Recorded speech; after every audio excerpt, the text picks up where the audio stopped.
bad relationship strictly by using conditioning techniques. And it can be such a bad relationship that they may never even know they're being conditioned. By the way, the answer is yes, but think about that. All right. So, what we want to talk about here, the last chapter, this is the third chapter for your second test. The semester's going by pretty fast. Next week we have school. The week after that is spring break. Conditioning and learning. We are all animals ready to be trained. We're all animals ready to be trained. Got that? So you answer that for me. Are we trainable animals? Come on, roll over. Bark.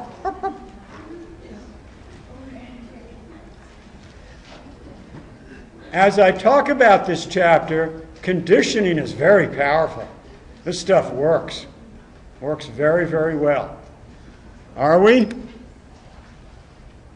Yeah, 81% say yes, 15 don't know.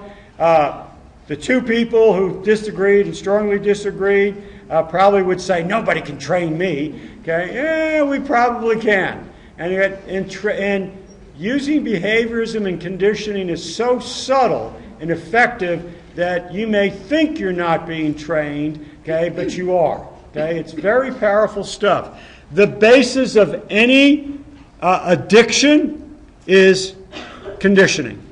Any addiction is conditioning as well.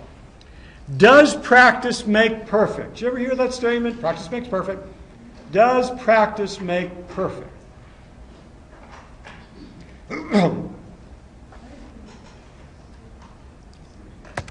Okay, and you say, yeah, 82% says yes. And I would say, does practice make perfect? No. Okay? The answer should be, the statement should be, perfect practice makes perfect. Because if you don't do the action perfectly each and every time you do it, okay, and it may be the inappropriate way to do something, then that becomes a conditioned response. So let's do athletics. If I pick up a tennis racket and I don't have any lessons, and someone says, let's play tennis, and I hit the ball like this, and I run around, and I hit the ball like that, my arm is close in, and I hit it like that, and I'm running over the place like that. As long as the ball goes over the net, what's happening is I'm being reinforced. Good shot, it's working. I won the point, you lost, I'm better. Every time I do that. But what winds up happening, I'm conditioning myself to have very bad form, like this. I'm not going to get to a lot of balls. So that type of practice doesn't make perfect. Then I go to what? A coach who says, no, you need to pull your arm back, you need to step in, keep your eye on the ball.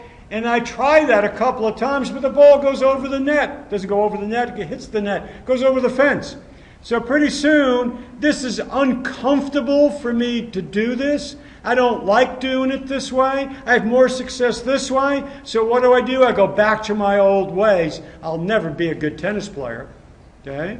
I go back to my old ways because sometimes my old ways is comfortable. Think about that. Now think about that with any other of your behaviors. You've learned to do something that may be inappropriate, like habits, like study habits. Some of you practice study habits, look at a book, put your head down on it, study, good, move on. And you've done that over and over again. When you try to change a habit, it's uncomfortable. Your brain doesn't like change. Right? You don't like to do something different and fail at it, so we wind up doing the same thing over and over and over again. Whether it be playing tennis, going out with the same type of woman or guy, and every time you go out with them, the relationship never works. Maybe you're choosing the wrong type of person, but what happens is you develop a habit of doing that each and every time. You with me?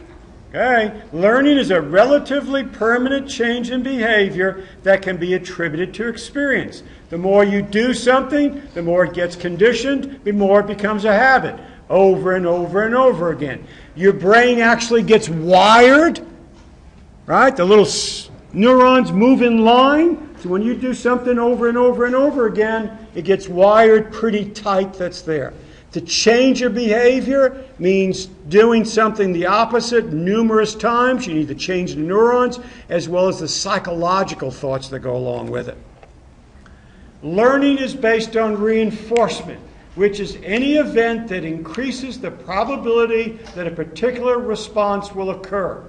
When you do something, if somebody reinforces that behavior, and that reinforcement is something that you enjoy, that you like, that you want, that will keep that behavior going. Good job! Here's $1,000. Hey, the next test, whoever gets 100 on that test, I'll give them $10,000. No, that won't be good, right? Because 100 would be hard to do. Most of you would say, I can't do that. Let's lower the bar and say, if you make an 80 or above, I'll give you he'll give you $1,000. I don't want to do it to myself. Would that motivate you? Yeah. Some of you going, no, I make that every day. Oh, okay. When you use reinforcers, you better make sure it's what and I don't mean to insult anybody, but in psychology we use the word organisms. It better be what the organism wants. If you're training a dog, okay, and you say, here, let me give you some cat food, he'll probably go, I'm not going to do that trick. I don't want that stuff. Okay? I'll give you a doggy biscuit. He may do it.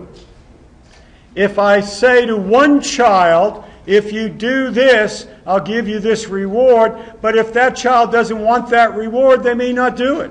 So if you're going to use a reinforcer with somebody, you better make sure it's what the person wants. If you have a boyfriend, a girlfriend, a child, a husband, a wife, a parent that you want to train, you better make sure that when you train them, they want that reinforcer. And every time they do something, you use that reinforcer. Don't do this to me, but do to another instructor. Okay?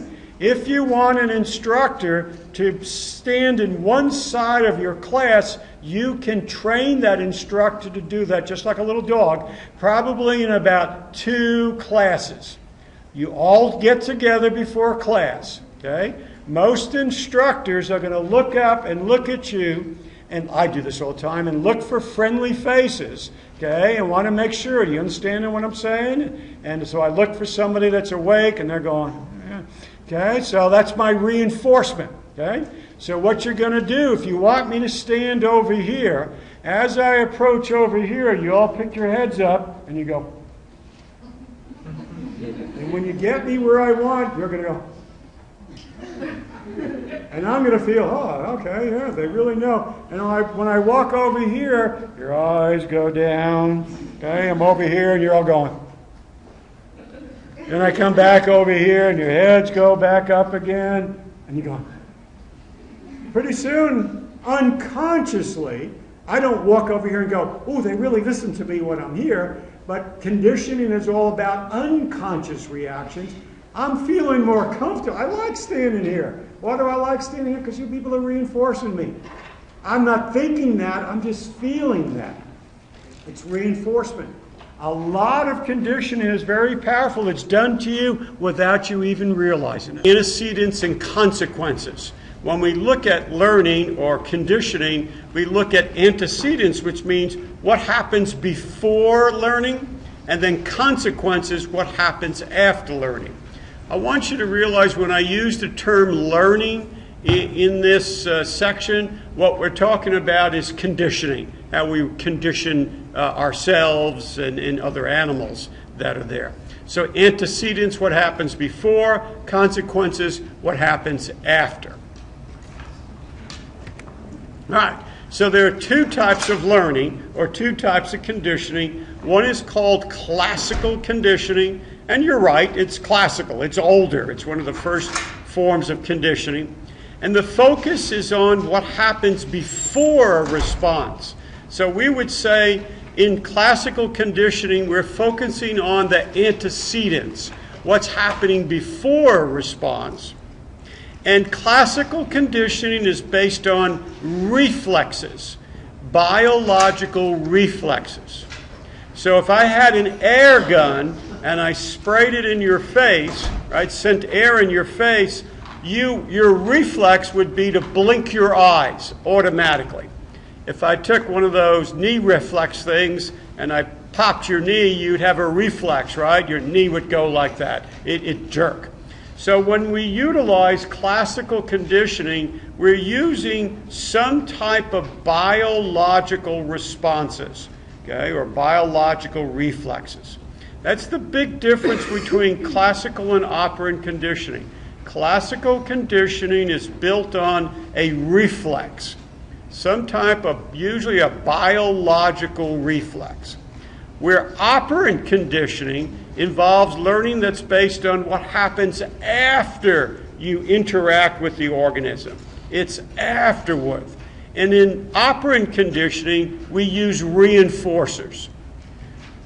When we train children, when we train you, when we train animals, most of the time we use operant conditioning because we use reinforcers. You do something, someone says, oh, good job, I love what you did. Oh, nice shirt you have on, love your hat. Those are all reinforcers that are there that would be based on operant conditioning. Because the organism would do something and then you reinforce it, so that's operant conditioning. So the big difference between classical and operant conditioning would be, in classical conditioning, it's what happens before. Okay, there's a reflex that's there, and in operant conditioning is what happens afterward. You give a reinforcer. All right, so let me go through this in more depth. Those of you who are sitting puzzled, hopefully will understand it a little bit more. This is classical conditioning. It's called Pavlov's experiment. Some of you may have heard someone say, like, oh, you're just like Pavlov salivating dogs or something like that. It's an old experiment that was done by Pavlov. Pavlov didn't discover this intentionally. He really kind of discovered this unintentionally. What Pavlov was doing, he was studying how dogs interact with food. In particular, how do their glands salivate? How do they salivate? Okay, when you present them with food. And then what he realized is that every time after he was working with them, the dogs, if he walked into the lab, just, because he forgot his notes, the dogs would, when they saw him, would stand up, okay, bark, and start salivating. And he went, well, what's the deal there? What do they want to do? They want to eat me or something? What's the deal there? And he thought, something must be going on that I'm training the dogs to salivate that way. So he designed an experiment to see if he could train a dog, or the word is what? Condition a dog to salivate to the sound of a bell. Okay? Now he took himself out of this. He had somebody come in and ring a bell. Well, if you look at what's called before conditioning, which is up here, what happened is the research assistant would go in, they ring a bell, and what would happen? Well, the dogs, they would do nothing, right? They wouldn't salivate, because the bell before training comes in is considered to be the NS, and that stands for the neutral stimulus. At this point, it's nothing, right? You just kind of ring a bell, okay? And the dogs, why would the dogs do anything? There's no association with that just yet. Now what he did, he said, let me see if I can use a natural reflex that a dog has. So he got the dogs hungry, and then he went in and he presented what's called food, or food powder, meat powder. So he presented the dogs, he said, here, look, food powder, right? Dogs were hungry. In this case, the food powder is an unconditioned stimulus. So there are two terms you need to know in classical conditioning, that's stimulus and response. So you're trying to stimulate the dog to respond. But in this case, it's an unconditioned stimulus because you haven't conditioned the animal just yet. So you present the food, and what happens as soon as you present the food, the dogs begin to salivate because that's a natural reaction that's there, right? It's a natural reflex that's there. Present the food, the dogs salivate. Present the food, the dogs salivate. If I wanted to do an experiment with this class, I could come in with an air gun, okay, and spray air in the faces of these three people down here. I wouldn't do that to you, but let's say I did. Automatically their eyes would blink, right? Because that's a natural reflex. Air coming in, you'd blink. Oh, I don't want to do this. It's a natural reflex that's there. So the unconditional stimulus is the food powder, or in this case, the air being blown at these people. And then the unconditioned response, the UR, okay, is going to be the dog salivating or these people blinking. There we got it. Okay. Now you begin to condition or teach the dog, okay, to react to the sound of the bell. So now what you do is you come in and you use now what's called the conditioned stimulus, because you're trying to condition the animal, okay, to respond to the stimulus. So the bell becomes the conditioned stimulus. So you ring the bell, present the food, the dog salivates. Ring the bell, present the food, the dog salivates. Ready? Ring the bell, present the food, the dog salivates. Ring the bell, present the food, the dog salivates. So what the dog is beginning to do is beginning to develop an association between, here's the bell, I always get food, I salivate. Here's the bell, there's going to be food, I salivate. Here's the bell, going to be food, I salivate. So in this class, I come in, and what I do is I clap, spray them with air, they blink. Clap, spray them with air, they blink. Clap, spray them with air, they blink. So now they're not doing this unintentionally. They're not intentionally blinking. However, classical conditioning is so powerful because it's connected to a reflex that when I do this, okay, I spray them with air, okay, then they blink. Sooner or later, I could come into class. When I get to this level, I test for conditioning. I go into class, I smile at them, and I just do, and they're going to blink right away. Why? Because they've been their reflexes were conditioned. So what happened to Pavlov's dogs? They would come in, they ring the bell, and automatically there's now a conditioned reflex, and the dog begins to salivate. All right? So what happens in the last phase is the bell is the conditioned stimulus, and as the dog salivates, it becomes a conditioned reflex. All right? Now, these people may say, oh, no, you can't do that to me. Okay? And they may really hold out and not do it and not blink. But conditioning is so powerful. Sure, at that moment they won't blink, but once they relax, I can just do, and they blink right away. That's how powerful conditioning is. Right? It's based on reflexes, and once you get that reflex in your brain and get conditioned, that just happens to you automatically. That's Pavlov's salivating dogs. All right?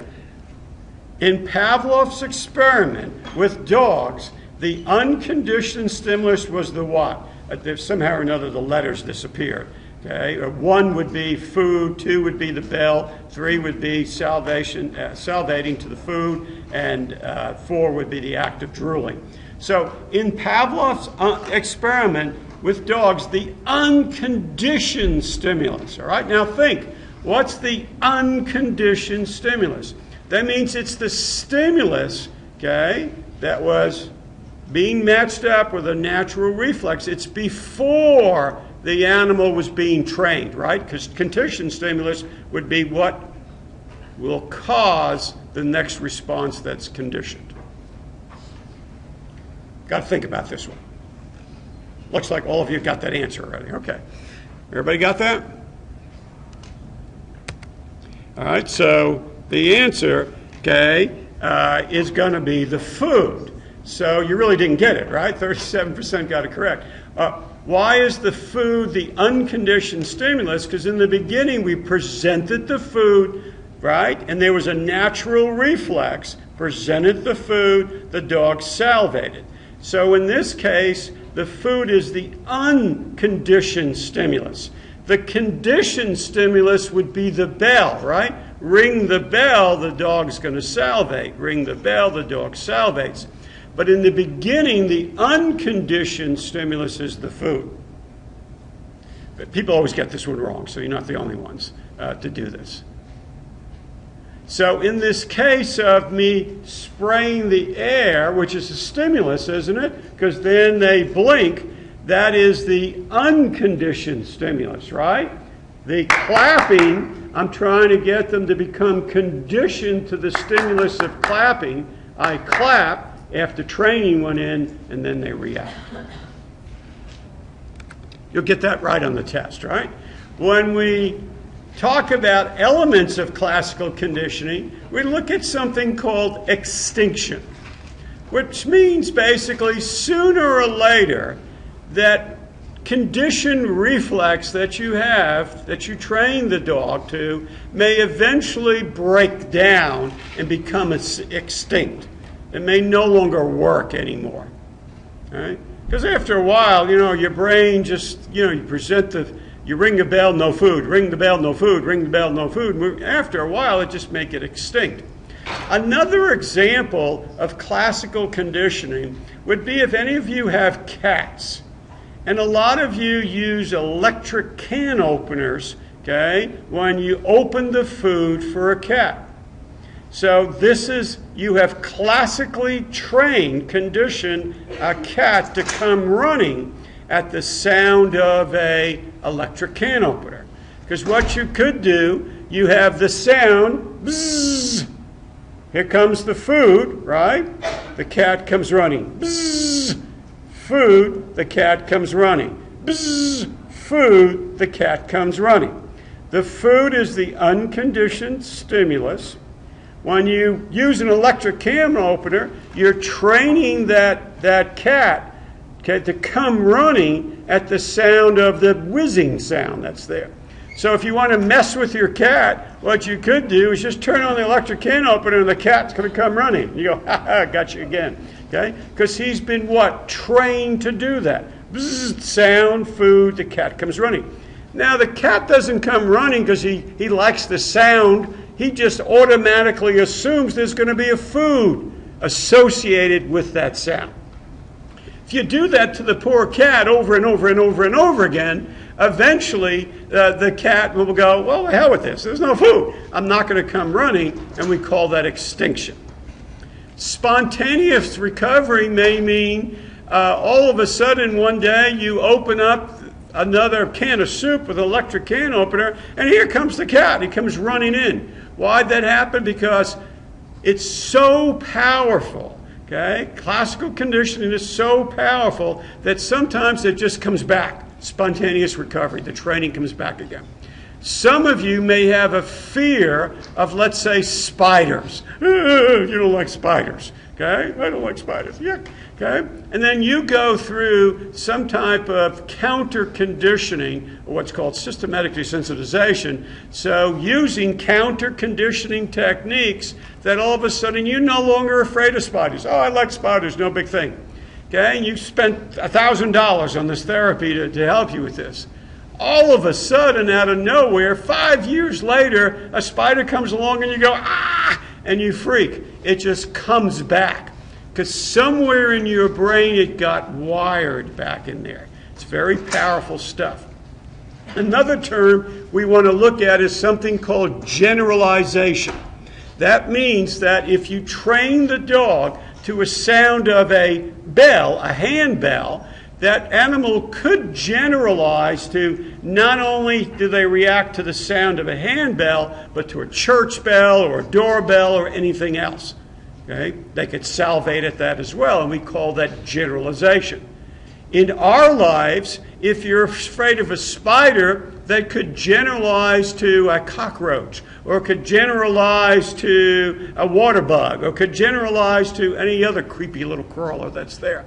and then some fears get worse and worse. That's called generalization. Or what you could do is learn to just discriminate and just react to, okay, the sound of the bell or just the spider, and that's all.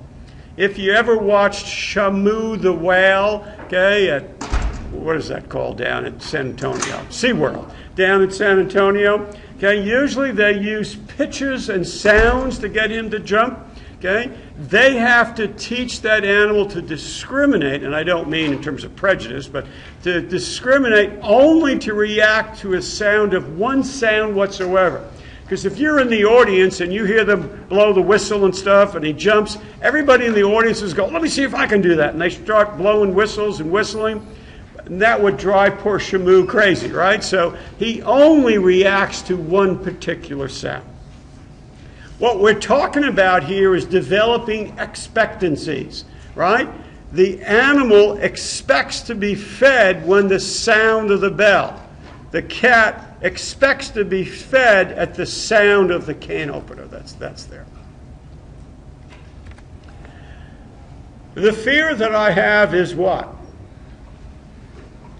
By the way, these are the top 10 fears that I've gotten from my classes. If yours is not on here, let me know, and if there's enough people, I'll take one out. So, the fear that I have is if you don't have a fear, don't vote, right? Because you don't have a fear. Most people are a little afraid of something, and we'll talk about this.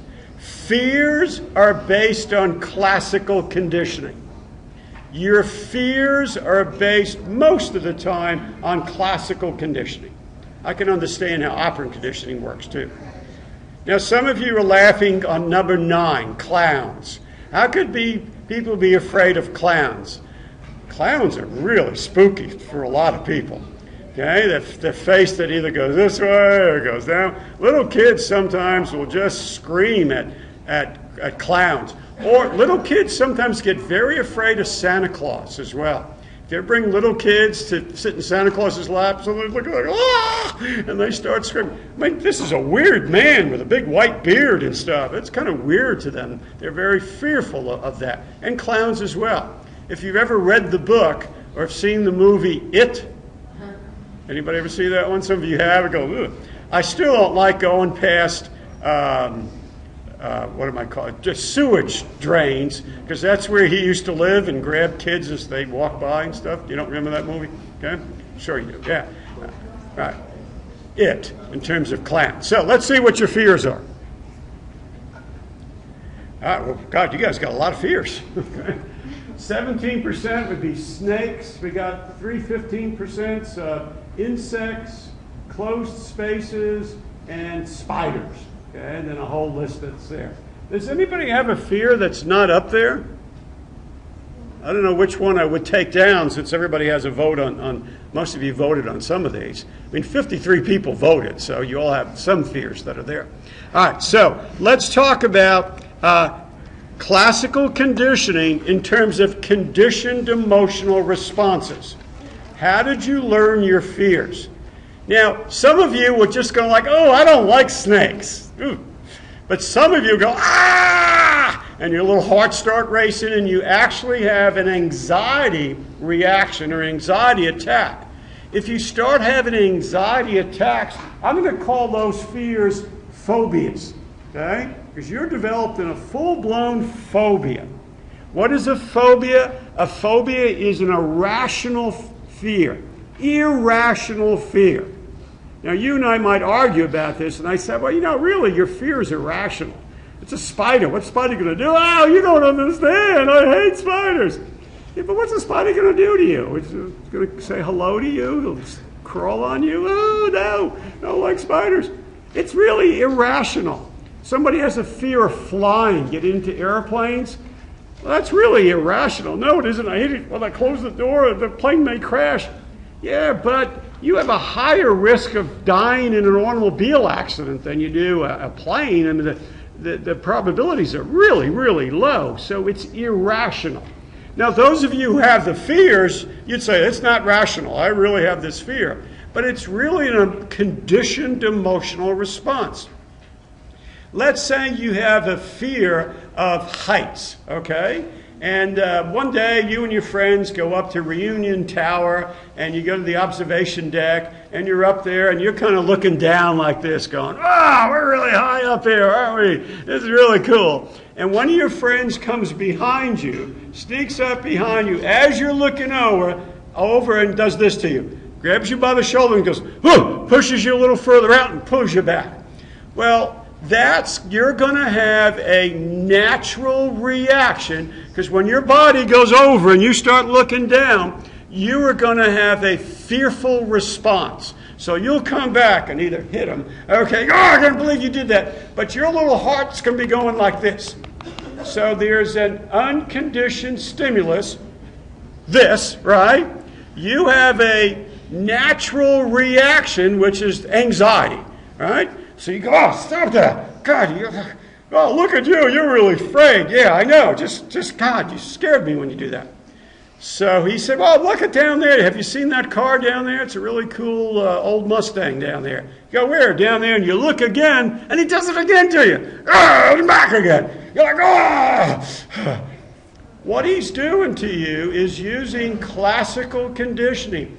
You could develop a phobia based on him doing that once, twice, maybe 3 or 4 times. Now, what now happens is, he says, but look down there, and you go, no, I'm not looking down there again, no way, and you're backing off.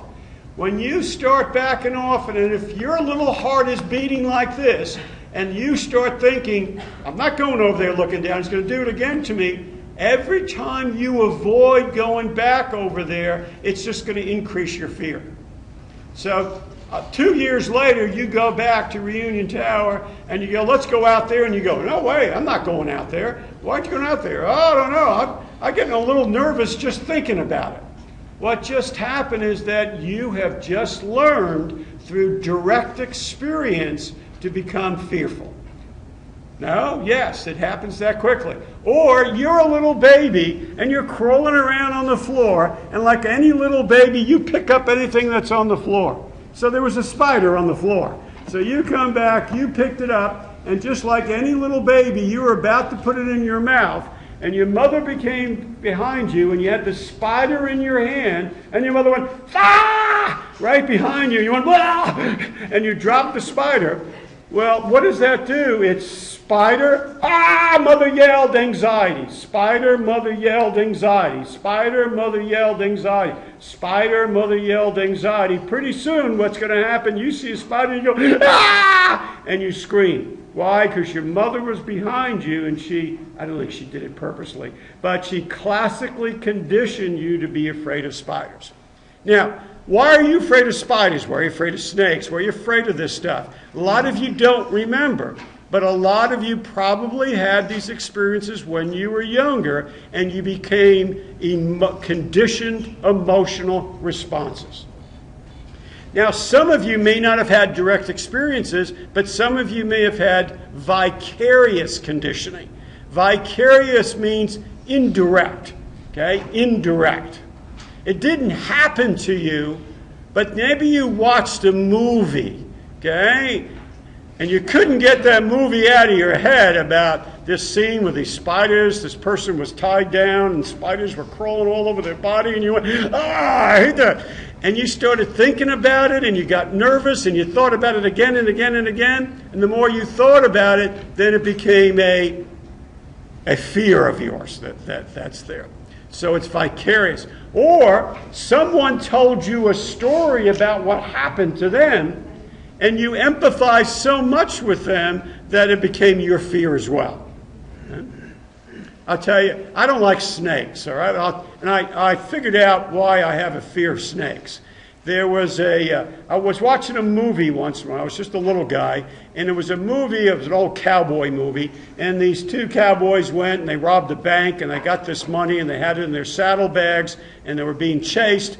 So they got to this rocky part, and they pulled apart these rocks, and there was a hole there, and they threw the money down into this hole, and they put rocks back around it, tried to get away. They got caught, sent to prison. They broke out of prison, and they came back, and there was a scene where the guy came back, found where the rocks are, okay, pulled the rocks off, looked down, and it was a rattlesnake den. Like, ugh. He took out his little trusty 6-shooter, went in there, shot about 3 bullets, killed about 9 snakes, okay, only in the movies, okay? Reaches down, pulls the saddlebag up. Now here I am, a little kid. You know, kids sit, like here's the TV. I was like right in front of it. I'm right in front of watching this TV, and the cowboy opens up the saddlebags, and out flies a rattlesnake, flies out of it, nails him right there, and I'm right in front of the TV, and the snake comes flying out. I was like, oh man, that was scary. All right, so I didn't like that. You know, I don't like snakes now. I'm thinking about it. I had a dream that night about it. Vicarious conditioning, right?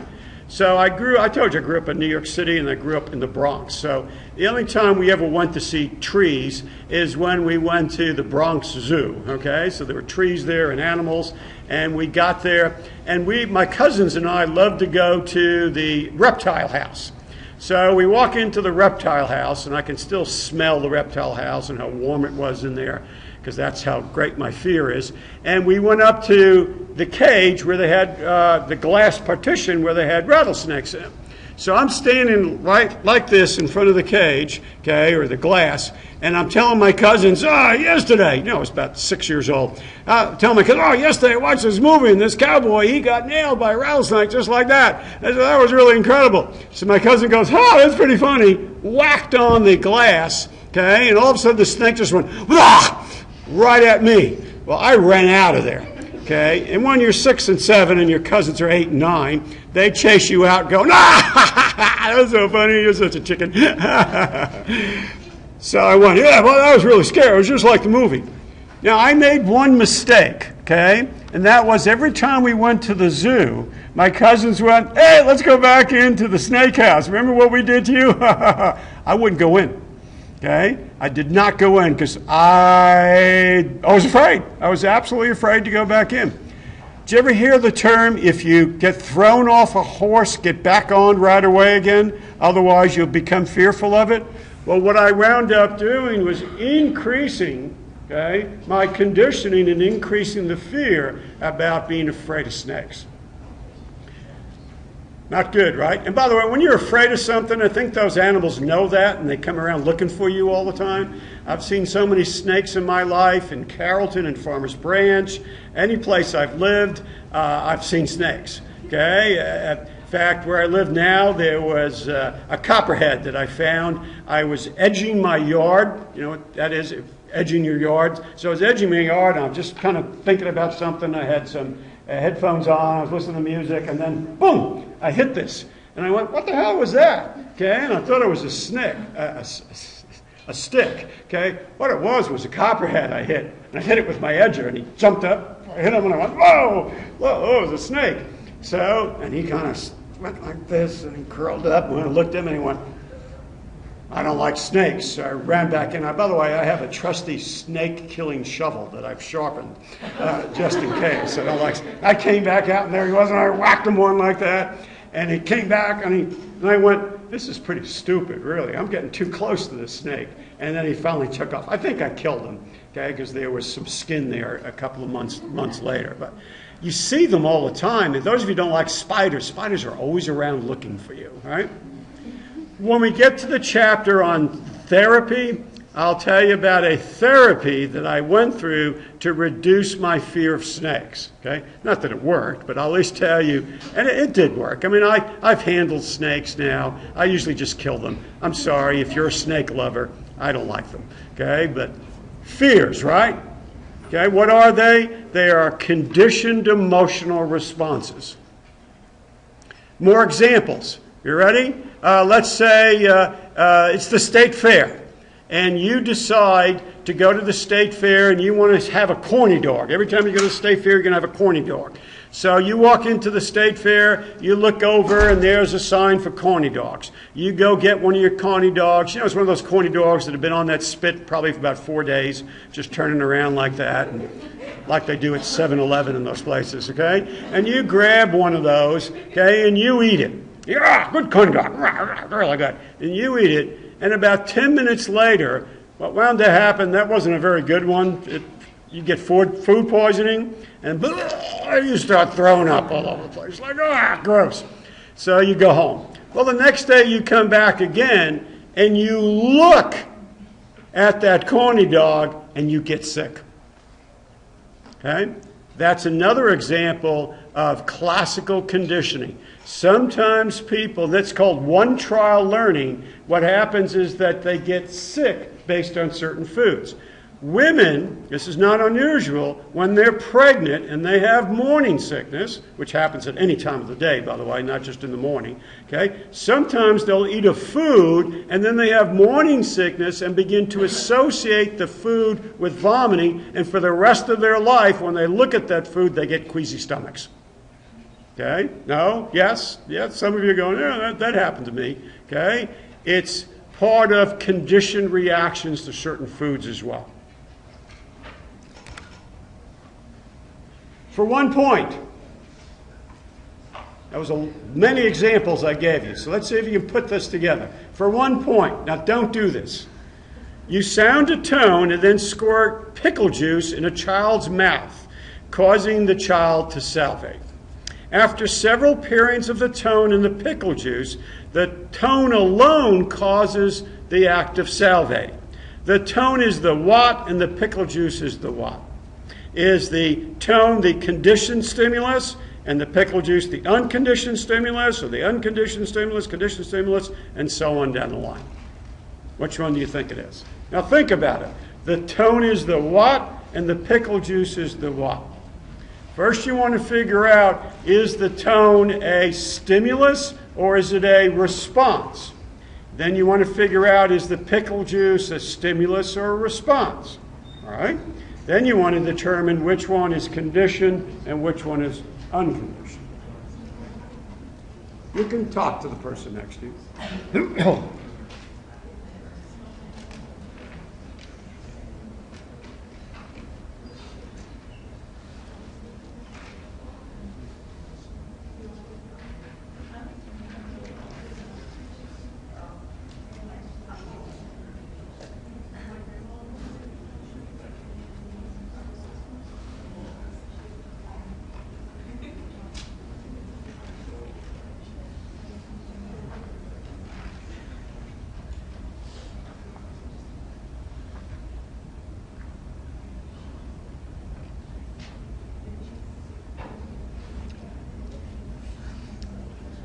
All right, we got it. You're up to 47, so let's give me your answers. There we go. 56. I think that's how many we have today. Okay, so let's see what we got. 61% says it's 1. What do you think? Think that's right? Yeah, that's right. The tone is the conditioned stimulus, because that's what you're conditioning the baby to respond to. And the pickle juice is the unconditioned, because what happens when you squirt pickle juice in a child's mouth, it'll cause them to salivate. Don't do this at home, though. Don't do this to your children. Okay? Okay, now let's talk about operant conditioning. Operant conditioning is what we use most of the time. Operant conditioning is what we use most of the time. Classical conditioning is based on reflexes. We don't use that a lot. We intentionally use operant conditioning now. Operant conditioning is based on positive reinforcement. Positive reinforcement is when you present a reward or other positive consequences after a correct response is made. So I just gave you a question. You got it right. Good job. You did well. Okay? Gee, I like that sweater you have on today. It's really pretty. Like your hat. Good looking hat you got there. You got an A on the test. Good job. You got an A on the test. Here's $1,000. Would you like that? Those are all what? Reinforcers. Love you. Right? That's a reinforcer. They're all different reinforcers.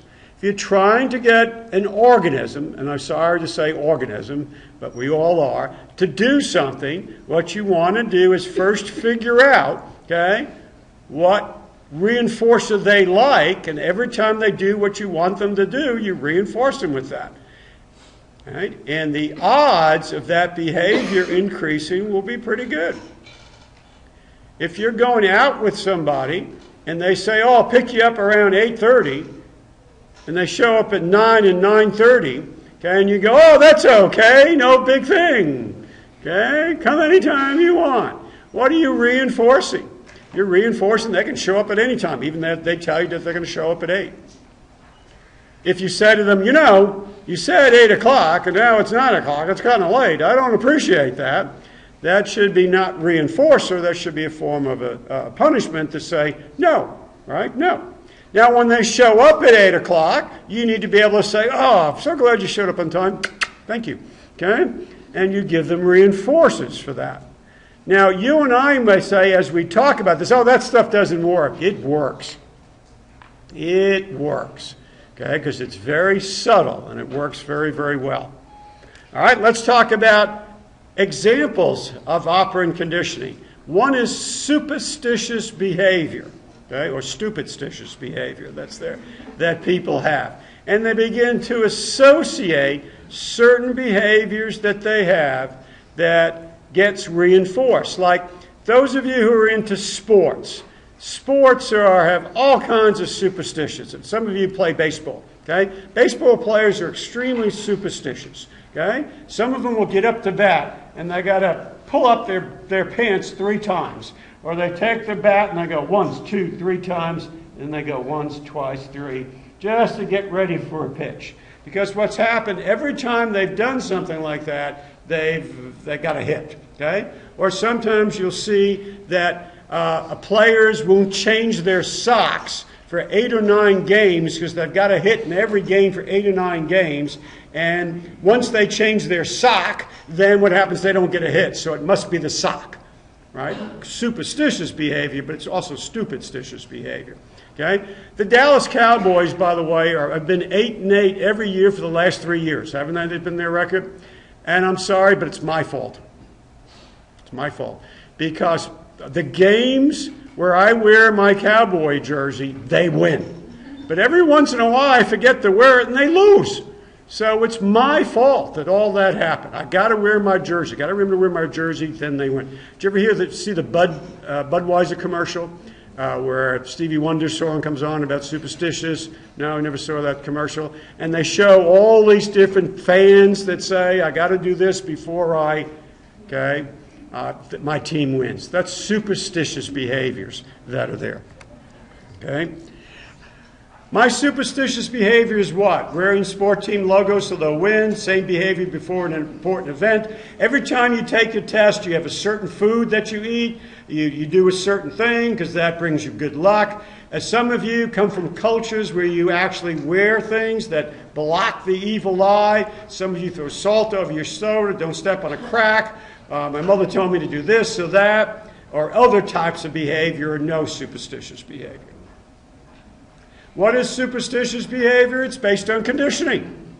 You did something once and it worked, so you want to do it again and again and again. And by the way, it doesn't work all the time, but it just has to work every once in a while, okay? And it keeps the behavior up. Superstitious behaviors. Okay? So we got none for a lot of you, good, and a whole series of other ones for people. But superstitious behaviors are pretty powerful. Come on.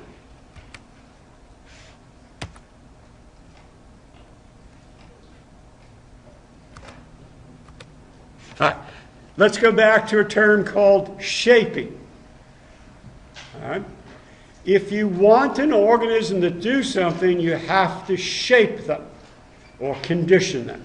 What is shaping? It's successive approximations. Small steps to get people to do something. Small steps. A man by the name of Skinner, B.F. Skinner, and you need to know his name with operant conditioning. Pavlov was the one we associate with classical conditioning. B.F. Skinner is the name we want to associate with operant conditioning.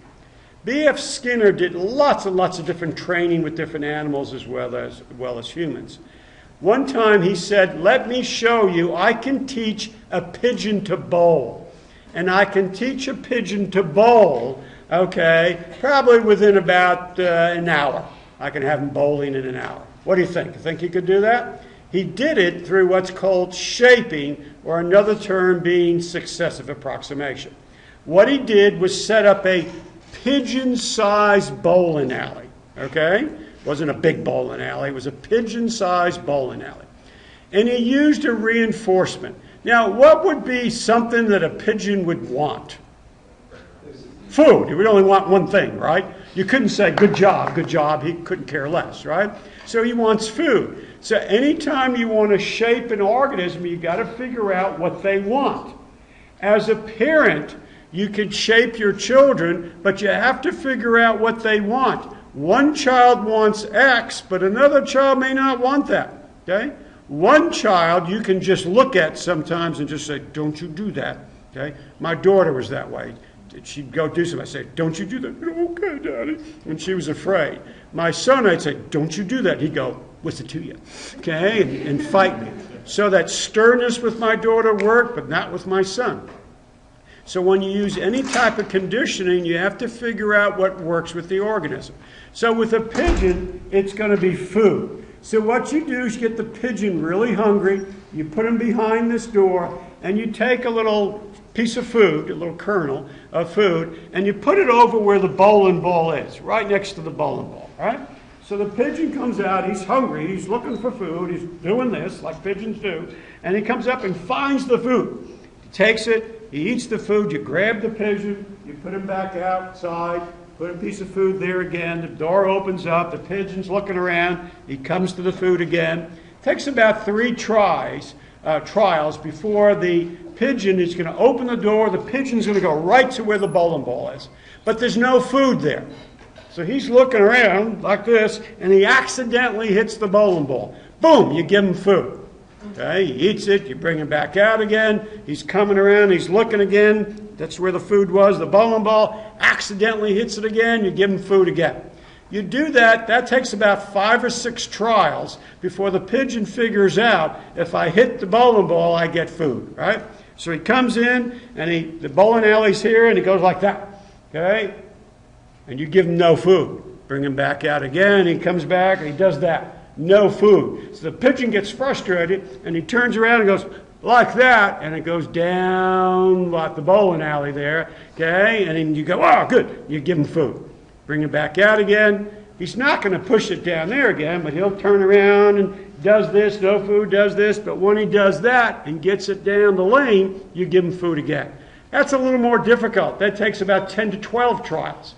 Now you get the pigeon coming in, goes right to the bowling ball, lines up his butt, and goes like that. But he doesn't do it hard enough, and it just goes clunk, clunk, clunk, clunk. Doesn't go all the way down. No food. Comes back in, does it again. No food. Comes back in, not strong enough. No food. Pigeon probably gets frustrated, comes in and goes, really hits it, goes down, knocks some pins down. Boom, some food. Comes back, not very good. Not very good. Not very good. Hits it hard again, rolls it down the alley. That takes a little longer on that one. That probably takes 15 or 20 tries. Pretty soon, you just open the door, you come down, the pigeon gets himself lined up, and whoosh, he sends that right down there, and he knocks down a bunch of pins. Boom, you just trained a pigeon. Now, you can do this with your boyfriend or girlfriend or husband and wife. I'm not equating them to be pigeons, okay, but it's the same thing. It's called shaping. Who's toilet trained here? Good, you raised your hands. Very good. Those of you who didn't, you're not toilet trained. Okay. I'll buy some Pampers for you or something. Okay? Everybody's toilet trained, right? How were you toilet trained? Operant conditioning. Very few of you went, I don't want this anymore. I'm going there. No, most of you didn't do that. Most of you were trained. How did your parents do that? Operant conditioning. You can train a child if they're ready. Remember readiness from that chapter? If they're ready emotionally, physically, socially, okay, to be toilet trained. All you're going to do is spend one weekend all day long doing this. By the way, it works, but you have to have patience, all right? What you do is you tell the child, we're going to be a big girl or boy today, or big weekend. We're going to go to the bathroom just like Mommy and Daddy do, okay? And you might have Daddy come show how it's done. Okay, Daddy, it's a little boy. This is how I do it. Oh, good job, Daddy. Okay. And he does it. And little boy, you say to little boy, you want to learn to do that? Oh, okay. No diapers for you. We're going to be a big boy today, but we're going to have fun. What we're going to do, and by the way, you bring all kinds of caffeinated drinks, by the way, because caffeinated drinks are diuretics, okay, and they make you go to the bathroom, okay, and then you get all kinds of his favorite foods, potato chips, popcorn, candy, all kinds of things like that. So first you say, yeah, come on, drink some Coca-Cola, and he drinks it up. Well, you know his little bladder is going like this, and then you go, come on, and you run him into the bathroom. And usually want them to sit down. You don't want little boys to spray all over them. So you have them sit down, okay? And they sit down, but his bladder is full, right? So then you say, come on, go like Daddy. Well, what do you mean? And then what does he do? Because his bladder is so full, boy, he lets loose. Right on the chair. And you go, good boy, stand up. Oh, look what you did, good boy. Here's a piece of candy.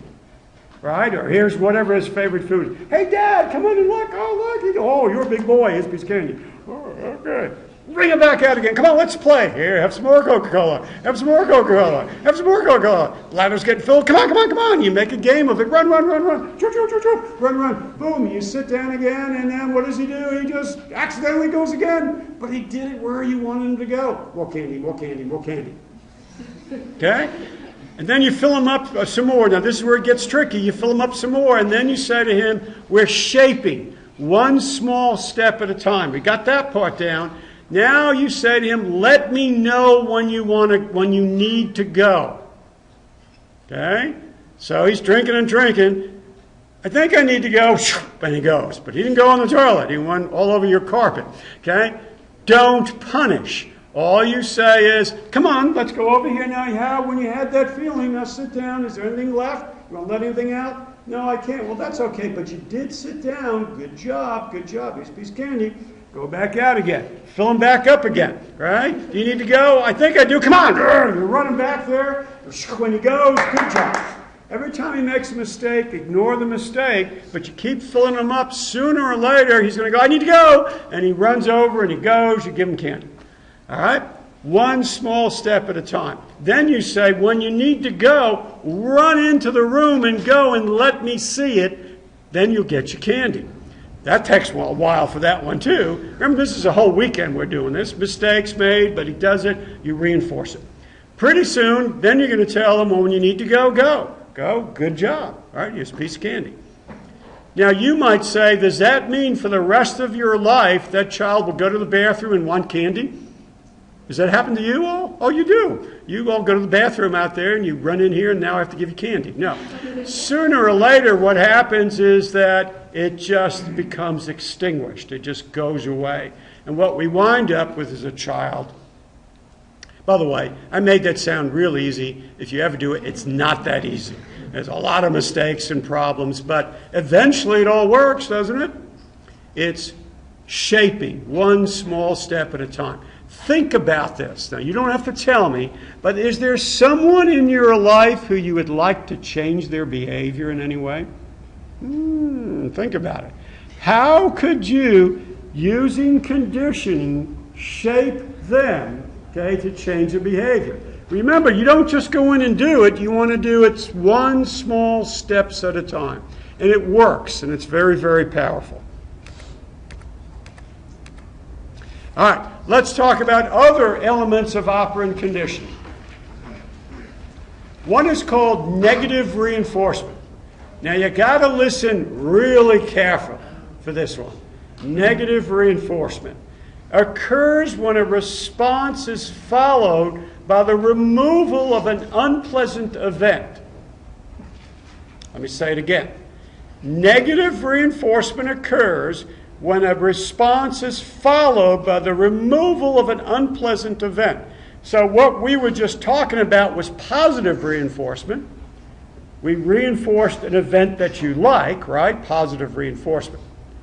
So if you are hungry, which is an unpleasant event, and you go eat some food, the food is a negative reinforcer because it removes an unpleasant event.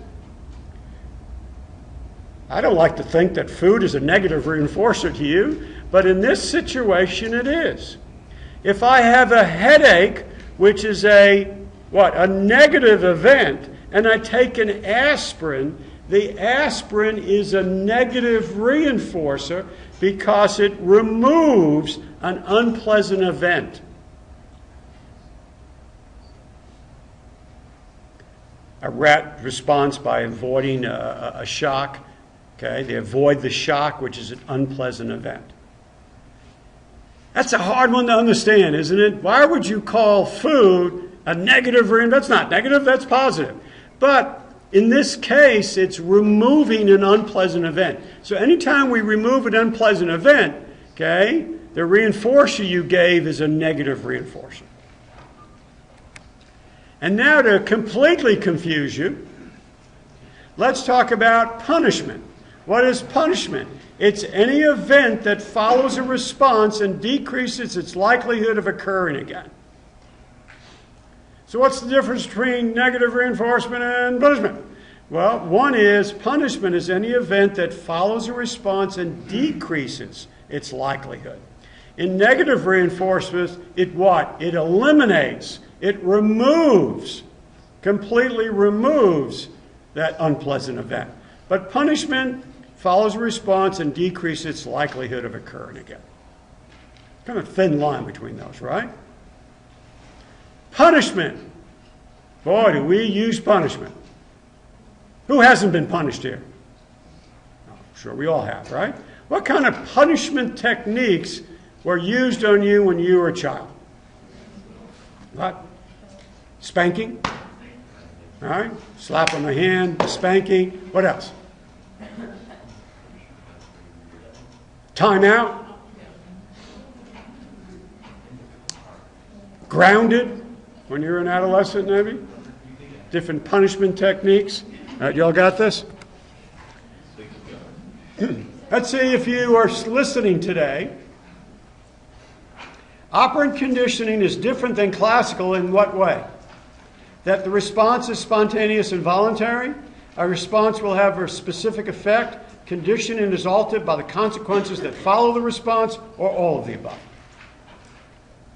So when you have a question that has all of the above in it, okay, and you know one is true, and you absolutely know the two others are false, then don't choose all of the above.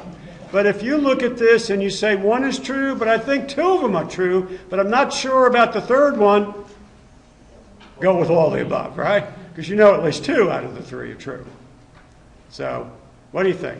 The response is spontaneous and voluntary in operant conditioning. A response will have a specific effect. Condition is altered by the consequences that follow the response.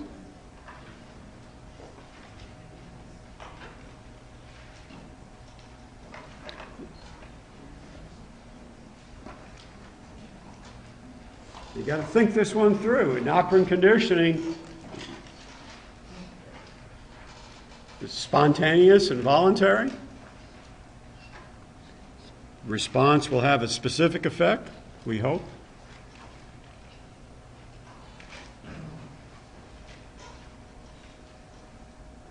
All right, we got pretty close to everybody, so let's get your selections in. 56, 7. Oh, we just added a person, okay.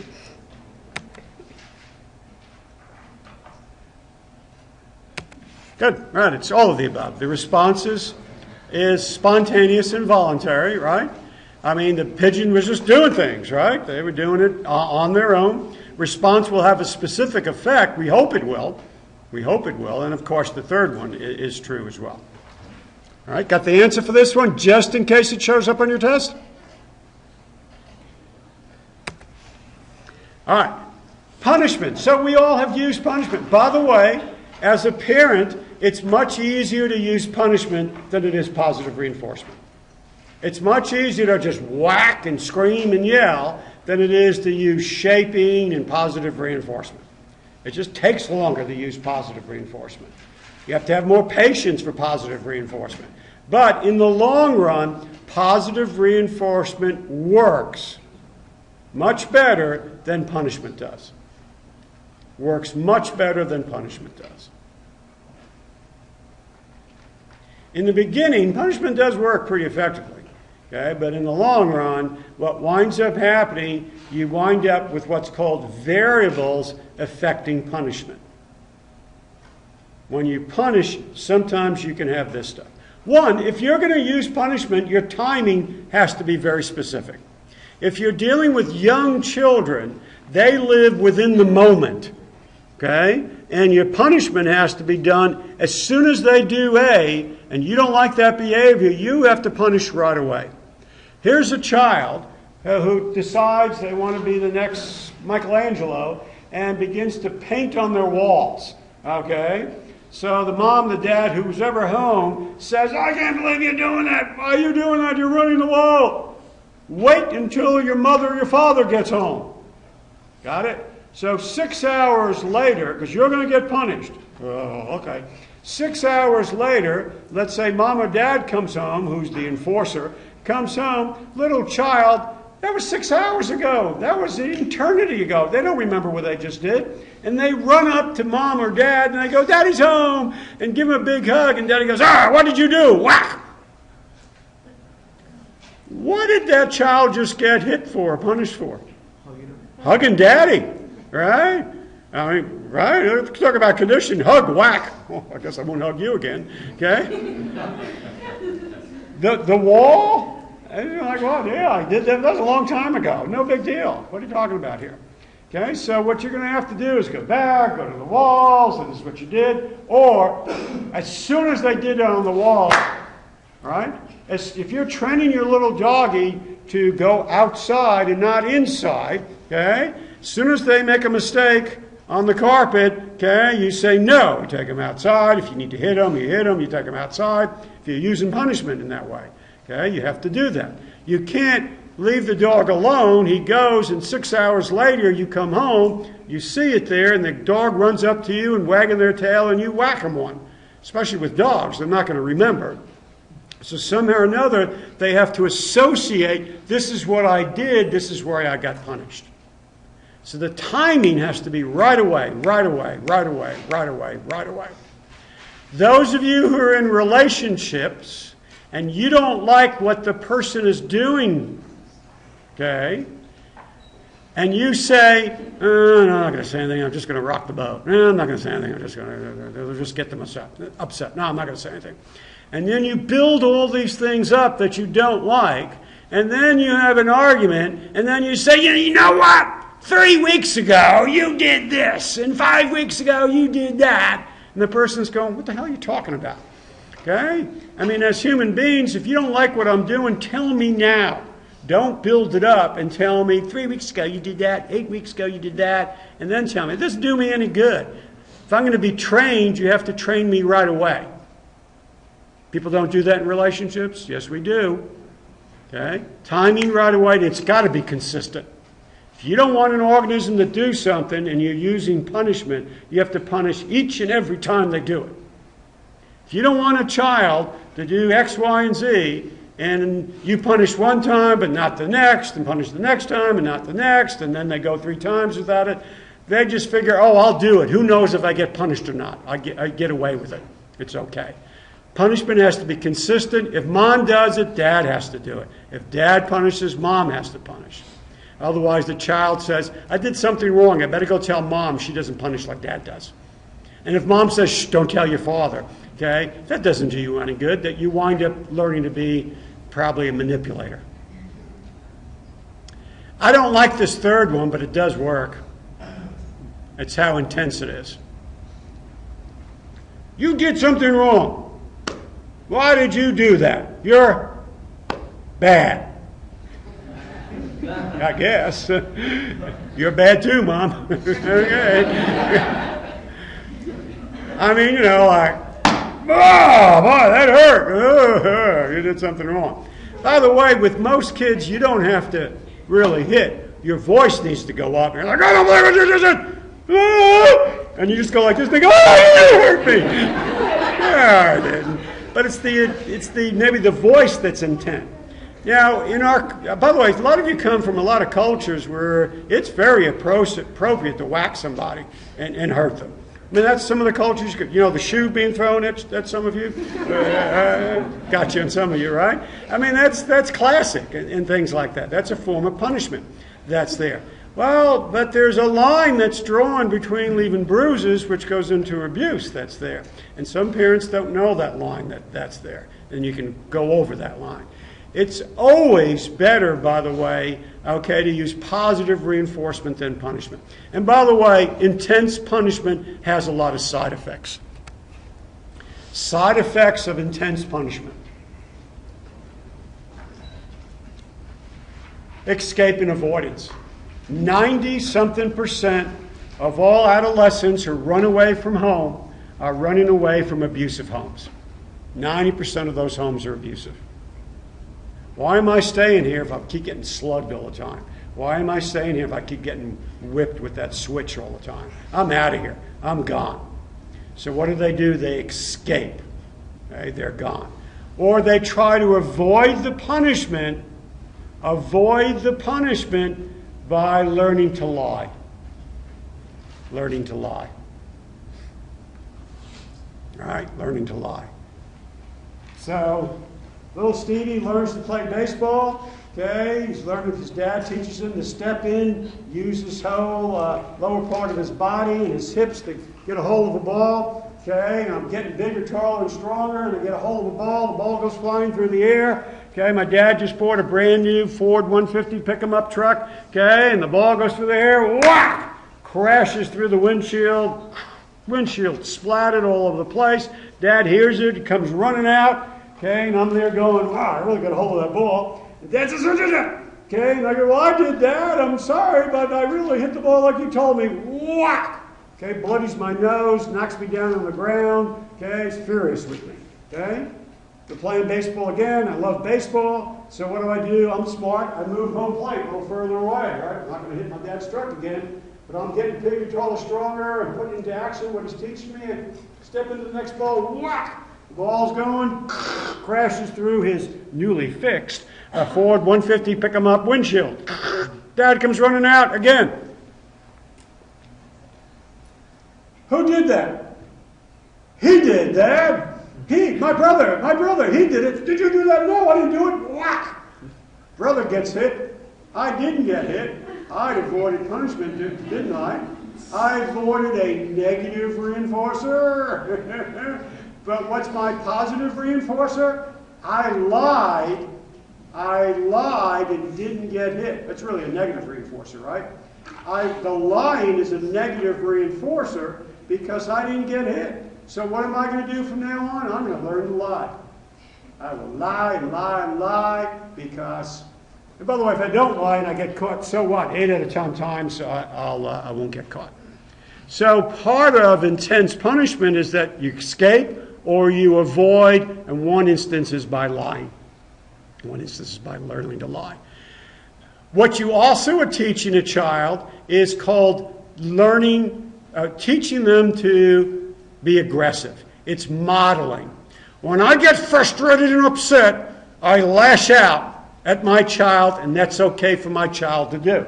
So my child is learning this. They get frustrated. What do? They hit somebody else because that's what they've learned. If you're ever in elementary school, you're an elementary school teacher, you see a child that's always beating other kids up, 90% of the time that's what happens in his family because it's modeled for him. Your parents are modeling aggressive behavior. Okay? By the way, it's also called displaced aggression. And don't do this as a psychological therapy. But, when you have so much frustration and anger in you, sometimes it feels good to just hit something. A pillow, something, you get it all out. Well, people who lash out and hit and really feel some crunching bone and stuff like that, they feel good after that. That gets it out. It's called displaced aggression. And when that happens is that they get reinforced for it. It feels good for them to do it. It's not right, is it? Please say it's not right. Okay, it's not right, okay, but it is a positive reinforcer for them. All right. Operant conditioning needs feedback. Okay? You need feedback. What happens is the child goes over here in the toilet, you give him feedback, good job, here's some candy. So anytime you use operant conditioning, you always want feedback that's there. Athletes will have a coach, and the coach will say, if you're going to get a ground ball, you need to go all the way down, put your gloves down on the ground. Let's do that over and over and over again. Let me give you feedback how well to do it. Let me show you, you do it. Not good enough, go down a little bit further. Good, you're doing it. Good job, good job, good job. All right, it's conditioning. You don't want athletes in the middle of the game saying, here comes a ground ball to me. Pull up my pants a little bit, get down on the ground, just like the coach told me. By that time, the ball's gone, right? So what conditioning does is you don't think about something. You just do it. It becomes a, ready for the key word, habit. What are our habits? They're conditioned behaviors. Some habits are positive, some are negative. You'll have really great study skills, don't you? Some of you do. Some of you have horrible skills. They're habits. You've learned, you've taught yourself not to study, or study for 5 minutes and then say that's enough. And by the way, when you try to change a habit, it's uncomfortable to change a habit. I don't like it. Your body goes, oh, I don't like this. Let's do something else. It's hard to change your habits. So what did your parents do? Your parents used what? Positive reinforcement, punishment, both, neither? If you're a parent, you know all about this. You probably never labeled it this way. Hey, how about this one? Here's an application question for you. I see this all the time. You're in a grocery store, and you know in the grocery store you put your child, a young child, in the basket, but when you go through the checkout line, they always have candy and gum right there so the child can grab it, right? So your child goes to grab it, and you go, no, honey, we don't want, no, you don't need any chocolate right now. We'll wait till we get home. And your child goes, no, I want some. You say, no, honey, you can't have any now. No, I want some. No, you can't have any. I want some. I want it now. I want it now. I want it now. It makes a big scene. You're embarrassed. And you go, okay, here. What did you just reinforce? Yelling and screaming. And you did it using, according to the child, positive reinforcement, wasn't it? I got candy. I yell, I get candy. Next time you go through the grocery store, hey, Mom, ah! Because that's what you're reinforcing. You got to watch what you're reinforcing. All right? It's positive reinforcement. I just came to my mind. My son's a wonderful guy. He's your age. He's a wonderful guy. But when he was younger, he was a little difficult. Okay? So we'd go into a grocery store, and I had my daughter in she's younger, so I had her in the basket. My son would be down the line, and he'd be looking and go, oh, I want this. I want this. Dad, get this for me. It's up here. Get this. I can't reach it. And I said, no, we're not getting that right now. We have plenty at home. I want it. I want it. I want it. And he starts screaming. And what I would do, you may think this isn't very good, but I ignored the behavior. And I went, you can't have it. I want it. And he got down on the floor, had a little fit. I just walked away. I walked down the other aisle and walked away. My daughter was going, no, don't leave him. And I said, no, he's got to learn. He's screaming. Walked away. Now, I don't want him stolen by anybody, right? So, and I went down the line. I came back. I wanted to see if he was still okay. His face was kind of like, where'd they go? What happened here? So I came back, you ready? And he did it again. And he went, ah! Walked away. Okay? Came back down the aisle. I said, hey, we're ready to leave. You're not going to get it for me. I said, I'm not. Let's go. You're mean. Okay. And we left, right? But again, well, you're trying to condition somebody. Once they get away with it once, they'll do it again and again and again. Once your boyfriend, girlfriend, husband, wife gets away with something once, they'll do it again and again and again and again. What did your parents use? Both. Oh, good. It's both. Some just punishment, only 4% positive reinforcement. You're absolutely right. Okay, It's hard to use positive reinforcement. It takes much longer. It's much easier to do this or to yell. Right? What's one of the first words a child learns? We did this once before. No. Why do they learn no so quickly? Because they keep hearing it all the time. No, no, no, no, no. Don't do it. All right, for 1 point. Ooh, a lot of points today. 1 point. Punishment is more effective. 1, if it's delayed. 2, when it's immediate. 3, when it's random. And 4, if it precedes the response.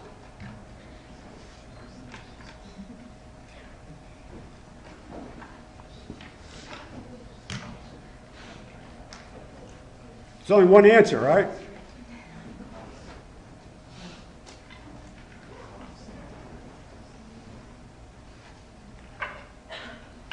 All right, we got it.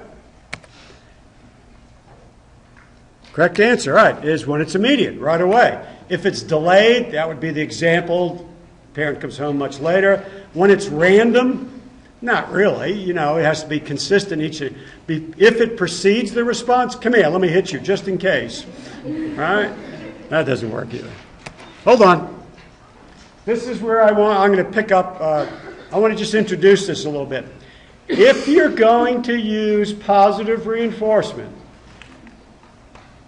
and you're going to use shaping, what we wind up doing is developing what's called schedules of reinforcement. Schedules of reinforcement, when used with positive reinforcement, becomes very powerful tools, and they work very well. So my question to you is the same question I gave you last week. Can you keep someone in a bad relationship simply by using forms of conditioning? All right? Hopefully you say yes. Now the second part of this is, can you keep somebody in a bad relationship, and what schedule of reinforcement can you use to keep them in a bad relationship? Now, I'm going to go over this. I'm not doing this to train you to keep people in bad relationships and learn to be a manipulator, right? Don't do this stuff. However, I want you to learn how you could be in a bad relationship, a bad job, simply because someone puts you on a certain schedule of reinforcement. And this stuff is very, very powerful. It does work. Where we left off, and one of the things I asked you to do is to think about, okay, can you keep someone in a bad relationship? Okay, and if you can, what type of schedule of reinforcement would you put them on to do that? So we can call this a bad relationship, or the example could also be jobs that you're in that you may not want to be in. So when we talk about schedules of reinforcement, what we're talking about is when you're trying to shape somebody. Remember successive approximation. When you're trying to shape somebody and get them to do different things, I think you can also use the word manipulation with this as well. Okay? What kind of schedule would you put them on? So let's talk about this. Remember I gave you the example the other day of how you use operant conditioning with toilet training. We went through that whole thing. It was shaping. It was step by step. When you first are trying to get an individual to do what you want them to do, or condition them in that way, teach them, you first put them on a continuous reinforcer. Every time they do what you want them to do, okay, you reinforce them. Every single time you reinforce, you reinforce, you reinforce, you reinforce. Now, I think dating is real similar to this. When you go out with somebody, usually the first couple of dates, or hopefully quite a few of the dates, are pretty good dates. Okay? The things are going well. Otherwise, you probably wouldn't go out, right? You go out once or twice with somebody, if they're not good, you're not getting positively reinforced and getting anything out of it, so you don't keep going out. So in the beginning, when you're first going out with somebody, you want to make sure everything is wonderful and great. So you go to nice places, you spend some money, okay, you treat the person well, you're on your best behavior, and what you're doing is you're continually reinforcing what's going on in the relationship over and over and over and over again, so that the person you're going out with says, yeah, this is a good relationship, I really like you. And that happens in just about most relationships. You're on a continuous reinforcer. If you want to get someone to do something, when they do it, you reinforce every single time they do it. But then after a while, what happens, you begin to pull back a little bit. When you're dating somebody and you're at your best behavior, and the guy actually shaves and takes a shower and stuff, okay, and the woman's all dressed up, after a while you're kind of like, I don't know if I can keep this up all the time. Can't spend so much money. So pretty soon you're not going to great places, but you're hanging out watching a DVD or something like that. And things aren't as exciting. When you first go out with somebody, things are great and wonderful, great, wonderful, wonderful, wonderful, wonderful. Then you might even decide to get married. And you get married, in the beginning part of the marriage, things are wonderful and wonderful and great. But nothing is perfect, right? So after a while, what happens? Things aren't so exciting after a while. Now, you don't want to get to the point where they say, God, this relationship is boring. So what you have to do then, and I'm not saying to do this purposely, all right? What you have to wind up doing is, I hate to say this because it sounds so manipulative, you have to put the person or the relationship on a partial reinforcement schedule. Every once in a while you need to do something where the person says, God, that's why we got married. Okay, I remember this. But you can't have, it's just impossible to have continuous reinforcement for everything to be great all the time. Do you all understand that? I mean, that's just great. So, continuous reinforcement. What would happen if you went out with somebody who's just giving you continuous reinforcement? Now, hopefully you all say, well, this is really good. This is great. I like this. But you know what happens with human behavior is that sometimes that gets boring. I hate to say that. All right? So you and I are going out, and we go out a couple of times, then I bring you flowers. And you go, oh, thank you. That's real nice of you. And I bring you flowers again. It's like, oh, that's really nice. I'll put it over here. Okay? Then I'll bring you, I don't know, chocolates. Okay? And you go, oh, chocolates, my favorites. Really, thank you very much. Okay? And then I bring you a diamond bracelet. Oh, pretty good, huh? Oh, all right, diamond bracelet, thank you. Then I bring you a diamond necklace and diamond earrings, and I buy you a new Lexus, then I buy you a Mercedes, then I buy you... Sounds pretty good, doesn't it? Want to go out with me? No. Okay? Sounds great, but you know what happens? After a while, you say, oh, another car, thank you. Can you believe that?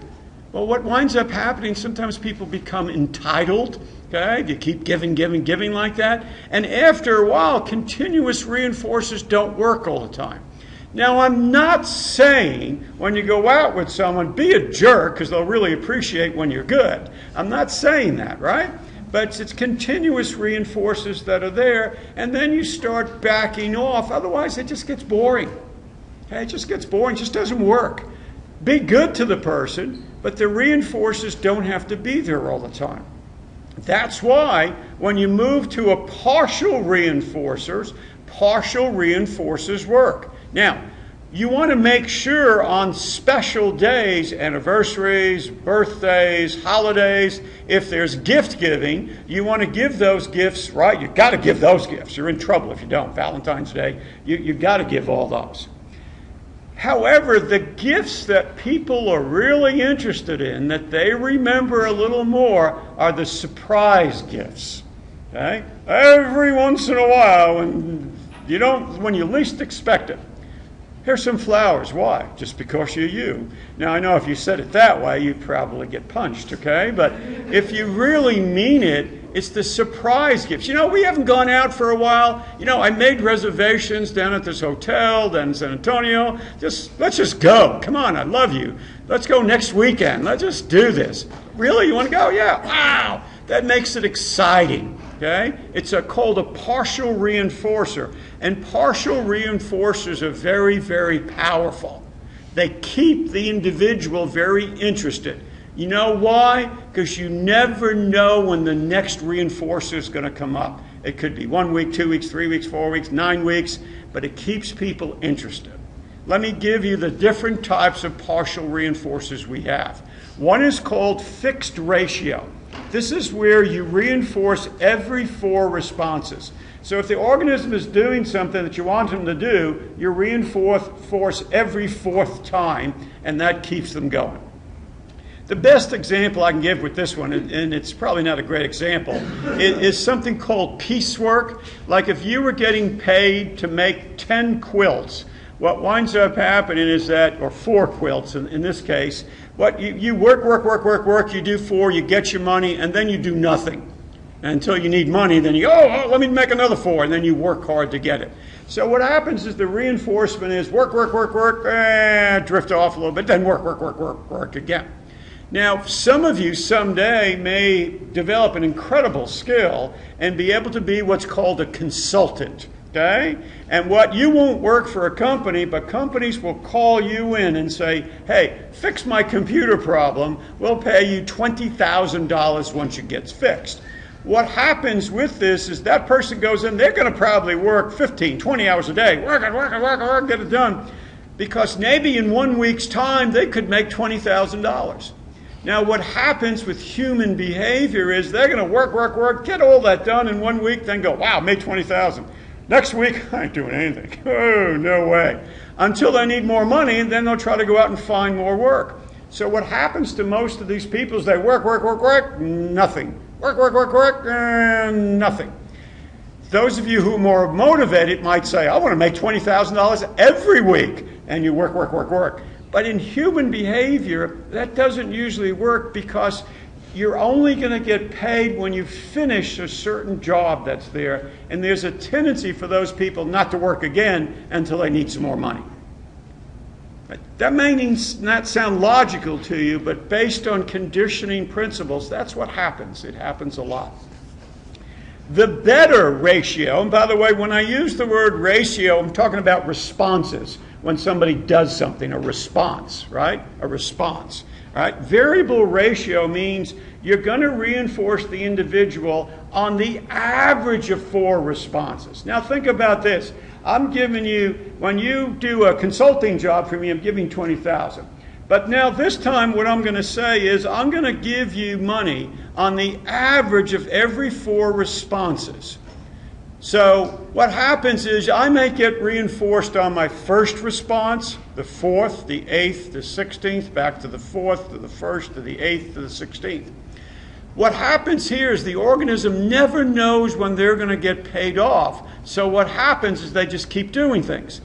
If you work with a little rat and you make him do 4 pushes on the lever before he gets any food, in the fixed ratio example, he does 1, 2, 3, 4, food. I'm hungry. 1, 2, 3, 4, food. Doesn't do anything. 1, 2, 3, 4, food. But if you put him on a variable ratio, he will push that lever all day long because he never knows when he's going to get food. Could be the first time, the 4th time, the 8th time, the 16th time, back to the 4th, the 1st, the 32nd. So he just does this. And if you want someone to stay with you, okay, and maintain contact and interest in you, you put them on a variable schedule. Those of you who have ever played slot machines, okay, slot machines are based on a variable ratio schedule. You never know when they're going to pay out.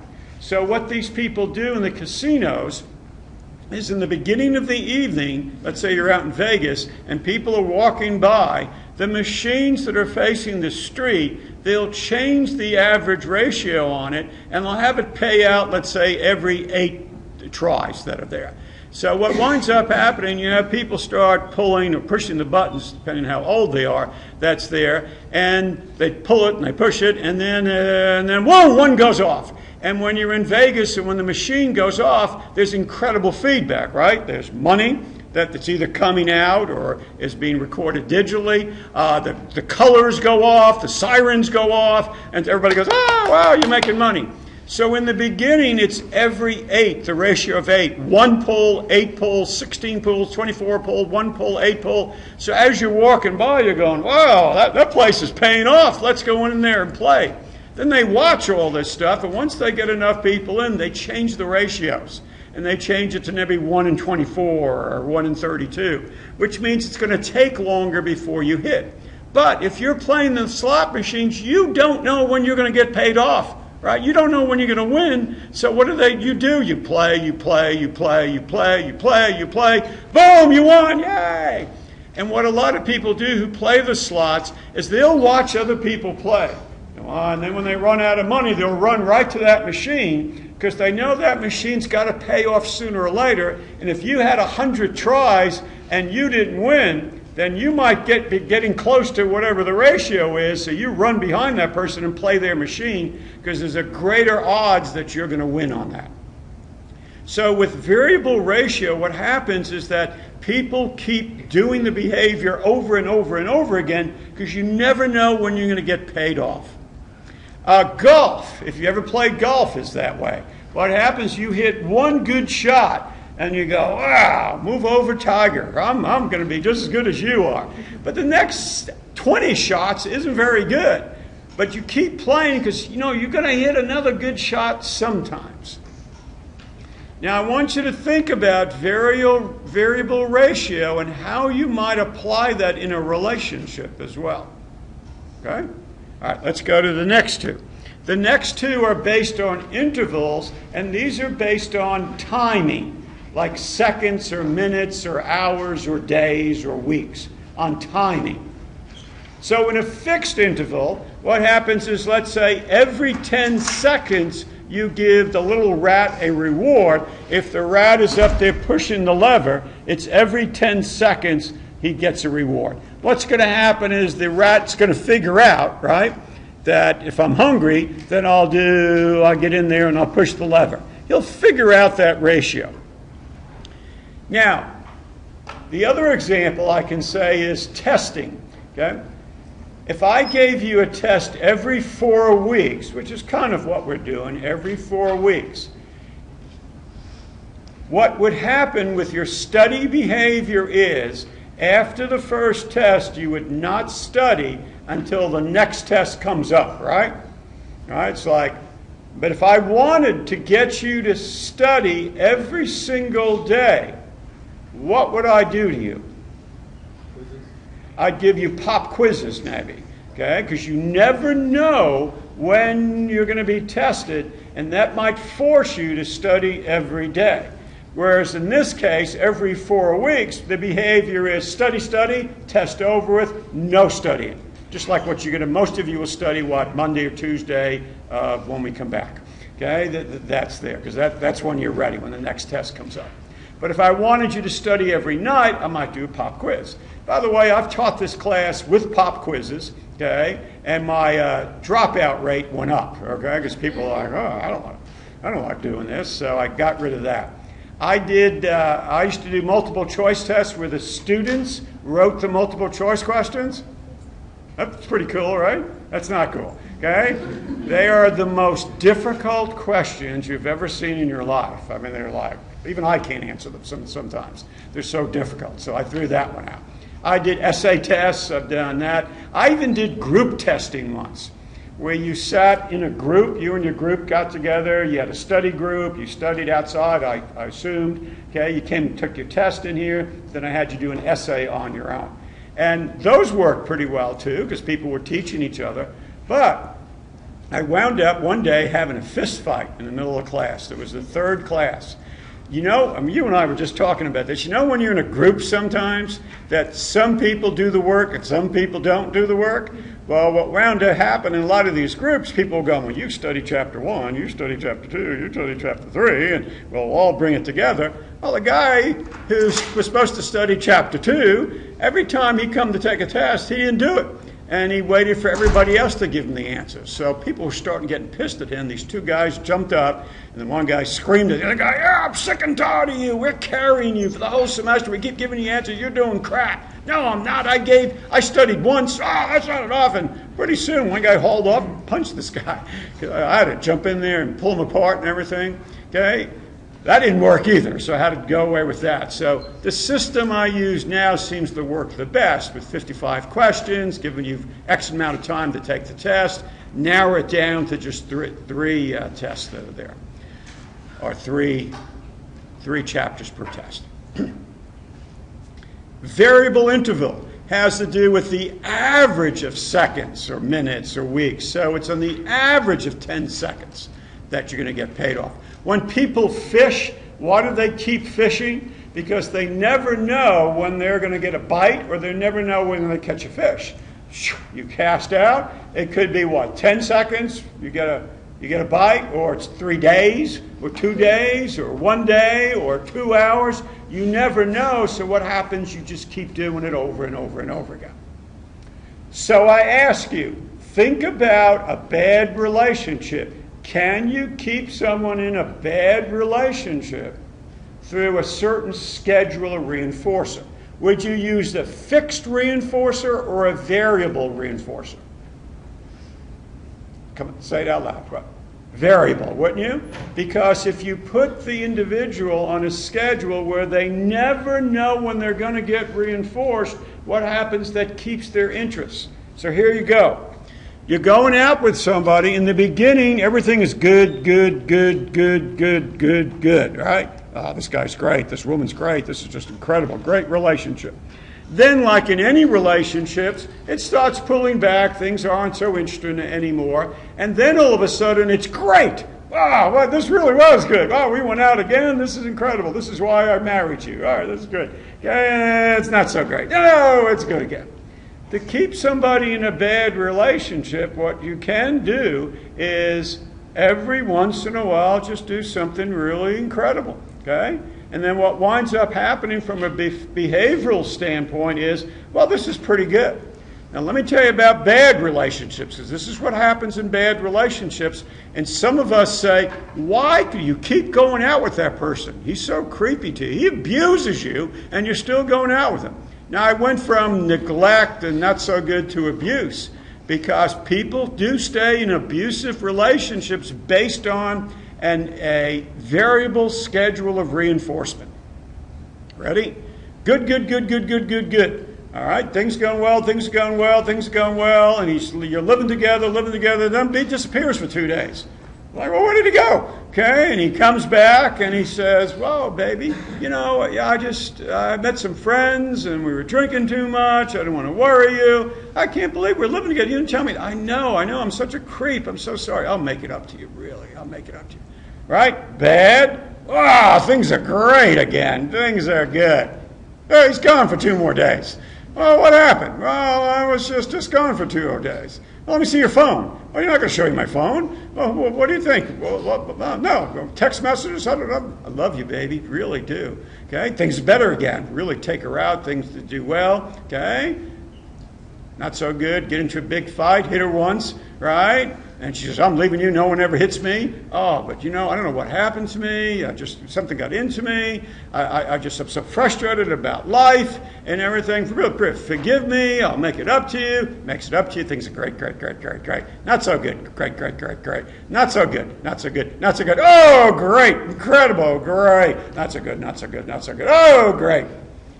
Based on a variable schedule of reinforcement, what do you want to say that's variable interval, which would be minutes, weeks, days, or the other one, it has to be variable, because what winds up happening is this.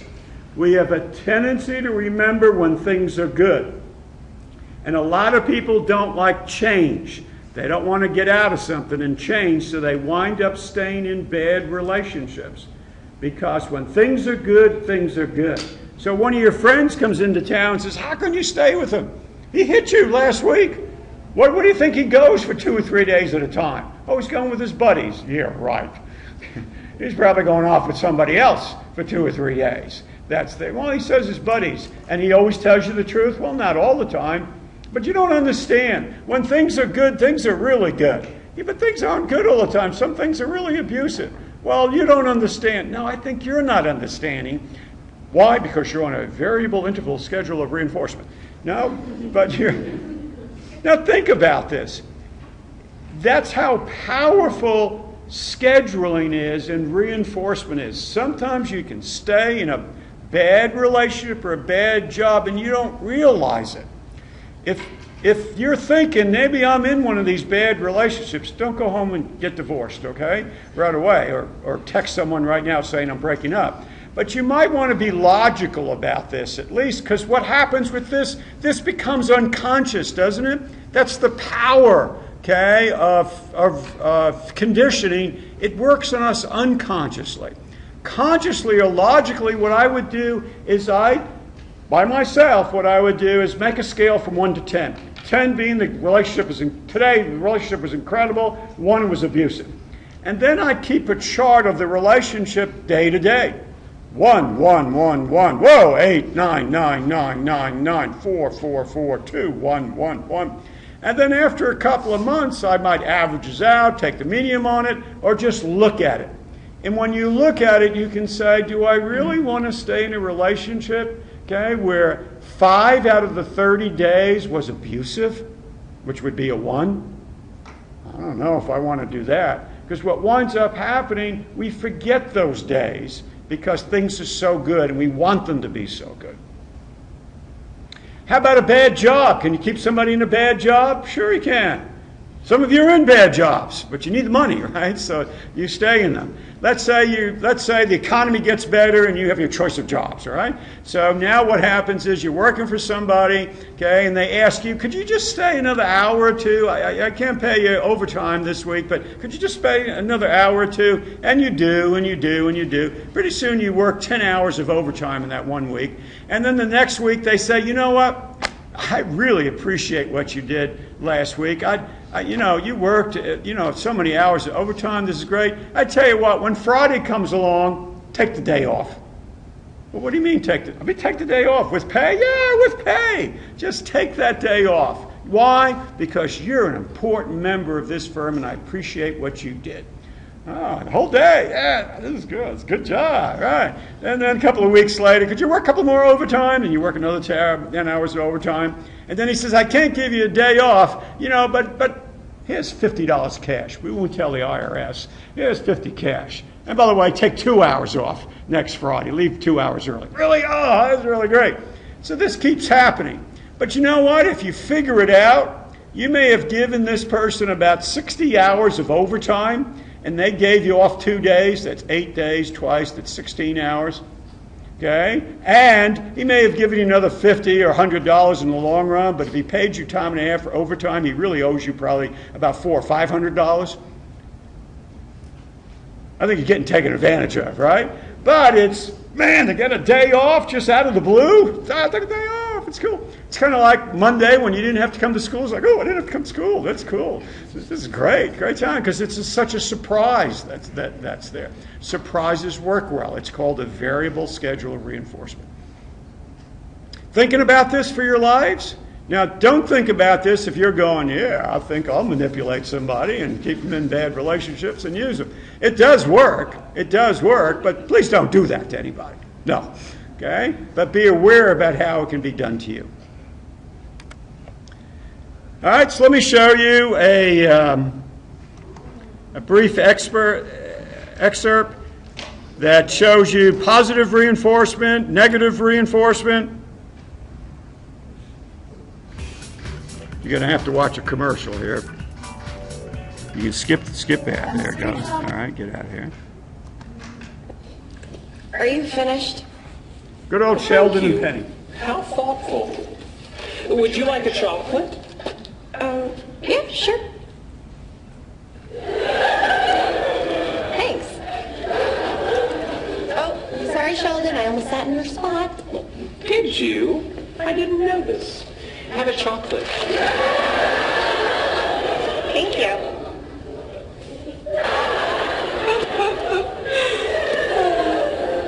You're here a lot now. Oh, am I talking too much? I'm sorry. Zip. Thank you. Chocolate? Yes, please.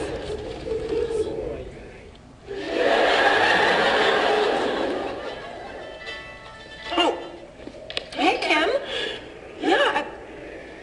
You know what? Hold on. Let me take this in the hall.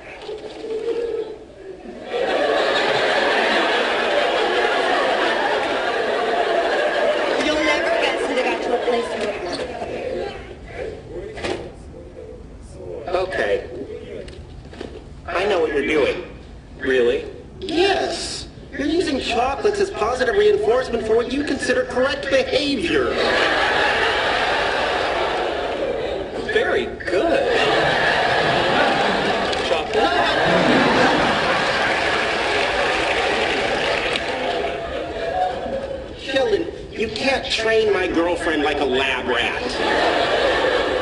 Actually, it turns out I can. Well, you shouldn't. There's just no pleasing you, is there, Leonard? You weren't happy with my previous approach to dealing with her, so I decided to employ operant conditioning techniques, building on the works of Thorndike and B.F. Skinner. Yet by this time next week, I believe I can have her jumping out of a pool, balancing a beach ball on her nose.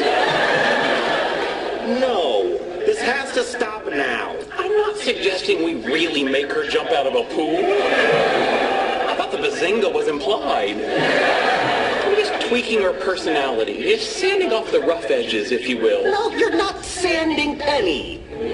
Are you saying that I am forbidden from applying a harmless, scientifically valid protocol that will make our lives better? Yes, you're forbidden. Bad, Leonard. You know, using positive reinforcement techniques, I could train that behavior out of her in a week. No. If you let me use negative reinforcement, I can get done before we go to bed. You're not squirting her in the face with water. No, of course not. We're talking very mild electric shocks. No tissue damage whatsoever. Forget it. Oh, come on. You can't tell me that you're not intrigued about the possibility of building a better girlfriend. I'm not. Well, Penny's qualities, both good and bad, are what make her who she is. You mean like that high-pitched, irritating laugh? Yes. You wouldn't prefer a throaty chuckle? You're not changing how Penny laughs. No, that would be incongruous. I was going to lower the whole voice to a more pleasing register. Sorry, guys. That girl is freaky. Come again? Freaky. Freaky? Yeah, freaky.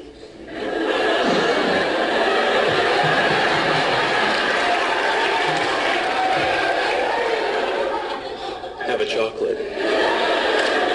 Thank you. Well, I'm going to make some warm milk and then turn in. I trust if you two are planning on engaging in amorous activities, you'll keep the decibel level to a minimum. Of course. Thank you. So good. Unbelievable. So is it that easy? Could be. Now, there's always been a debate on should you use operant conditioning, because it is pretty powerful, and how ethical is it to use it? And can you do that? Now, I would hope as you watch this that you'd say, if you were Penny, you'd go, I know what you're doing. Okay, but a lot of people don't, okay, because it's never as blatant as that. I mean, that's pretty blatant what they were doing there, but it's very, very subtle about how you can get people to slowly and easily change some behaviors that are there. All right, so let's change gears a little bit. Ask you this question. This is not for a point or anything. It's just an opinion question. The relationship between children and television has grown very controversial, especially when tragedies such as the shooting in Columbine, Colorado, and the other shooting that went on in Colorado, in Connecticut, and throughout the U.S. What do you believe is the relationship between television and violence? Do you think watching violent television does not make you more violent? Do you think watching violent television might make you fractionally more violent? Do you think watching violent television makes you more prone to violence? Or do you think watching violent television will definitely make you more violent? Now, I can take the word out television, right? And I can just substitute the word media. Okay? And we can say video games, television, radio, YouTube, whatever you want to put in there. So, which one of these correlations do you think is correct? By the way, there is a correct answer, but again, I'm just going to, this is just for your opinion. All right, so now I got 82%. Well, that's true. That's correct. Watching violent television makes you more prone to violence. It doesn't cause it, but it makes you more prone to it. So the next thing we want to do is we want to talk about role modeling, and then let me answer this question. Conditioning is powerful, as we just talked about. Positive reinforcement, punishment, negative reinforcement, very powerful in trying to get to influence people's behaviors. Role models are also very, very important and powerful. Modeling, do as I do, not as I say. All right, I switched that around. Right? Many people say, do as I say, not as I do. Okay? What winds up happening, children are going to do what they see. When you become a parent, some of what your parents did, you will do. And you may not even like that. Okay? You go, I don't want to, I'm not going to be like my parent. Well, you might be, because you've seen this happen 12, 14, 16, 18 years of your life. My grandmother, okay, when I was little, every time she would see us, she'd come and grab my cheeks and say, oh, Stefano, you love you, you're my little bambino, okay, and grab my cheeks like this, like, oh. You know, you're 10 years old and she's doing that. You're 14 and she's still doing it. So after a while, I was kind of like, God, I don't want to go over and see Grandma. She keeps grabbing my cheeks. Oh, that's just the way she loves you. She tells you she loves you that way. Okay. And you do it. Well, when my brother had his child, he had children before I did, the first thing I did when I saw his little baby, I go, oh, he's so cute. And went to grab his little cheek, and I had to grab my arm and put it down because it was kind of wired into my brain. Okay? You do what you see, not what you're told. Okay? And that happens over and over and over. Role models are very, very powerful. So what are you seeing? You're seeing your parents do things. You're watching certain television shows. You're watching certain video games. It gets run in your brain over and over and over and over again. Role modeling, once again, is very powerful. Look at the little 10 to 13-year-olds, because that's where models come in pretty powerful. We always talk about the wannabes. Now, depending upon what generation you grew up in, who was the famous rock star, the rap artist, whoever it may have been during that time, a lot of people would wear the clothes like them, would try to emulate them in that way, whether it was Miley Cyrus now or whoever else. As she grows up, okay, there are people who are emulating her. Okay? Now, not for you people, but for the younger kids, they pick up on this stuff and they see it and they do it, they see it and they do it. Media, television, video games, does it have an influence on violent behavior? And the answer is yes, there is a correlation to it. I didn't say a causation, right? But there is a correlation. You watch enough of this and play enough of this, your inhibitions begin to get decreased, and what winds up happening, that behavior gets wired into your brains. That behavior gets wired into the brains. U.S. military uses video games as well, okay, because they're trying to train somebody. What would you do if, what would you do, what would you do when, what would you do when? And they're training people with this, so you don't think about it, you just do it. You don't think about it, you just do it. It's a behavioral training that goes on there. Now, I hope you're sitting there and you're saying, well, I play violent video games. I love watching movies where blow them up, shoot them up type of things, but I'm not a violent person. Well, the answer is probably yes. But my statement was there's a correlation between the two. All right? The correlation. Now, let me tell you there are two studies that were done. One study was called the Bandura study, B-A-N-D-U-R-A, Bandura, the Bandura studies. And this person has been doing these studies since the early 60s. And what he would do is that he'd have children watch two different programs. All right, two different programs. I'm trying to think, what were some television programs you watched when you were growing up? Barney? Okay. Barney was pretty quiet. Did you watch Mr. Rogers' Neighborhood? Okay, well, Barney, Mr. Rogers' Neighborhood. Those were two kind of calm types of television programs, right? Mr. Rogers would, hello, boys and girls. Mr. Rogers, welcome to my neighborhood. You know, I want you all to know that you're all wonderful. I love you all. Yeah, that's kind of a laid back, he was a nice man, mellow type of show.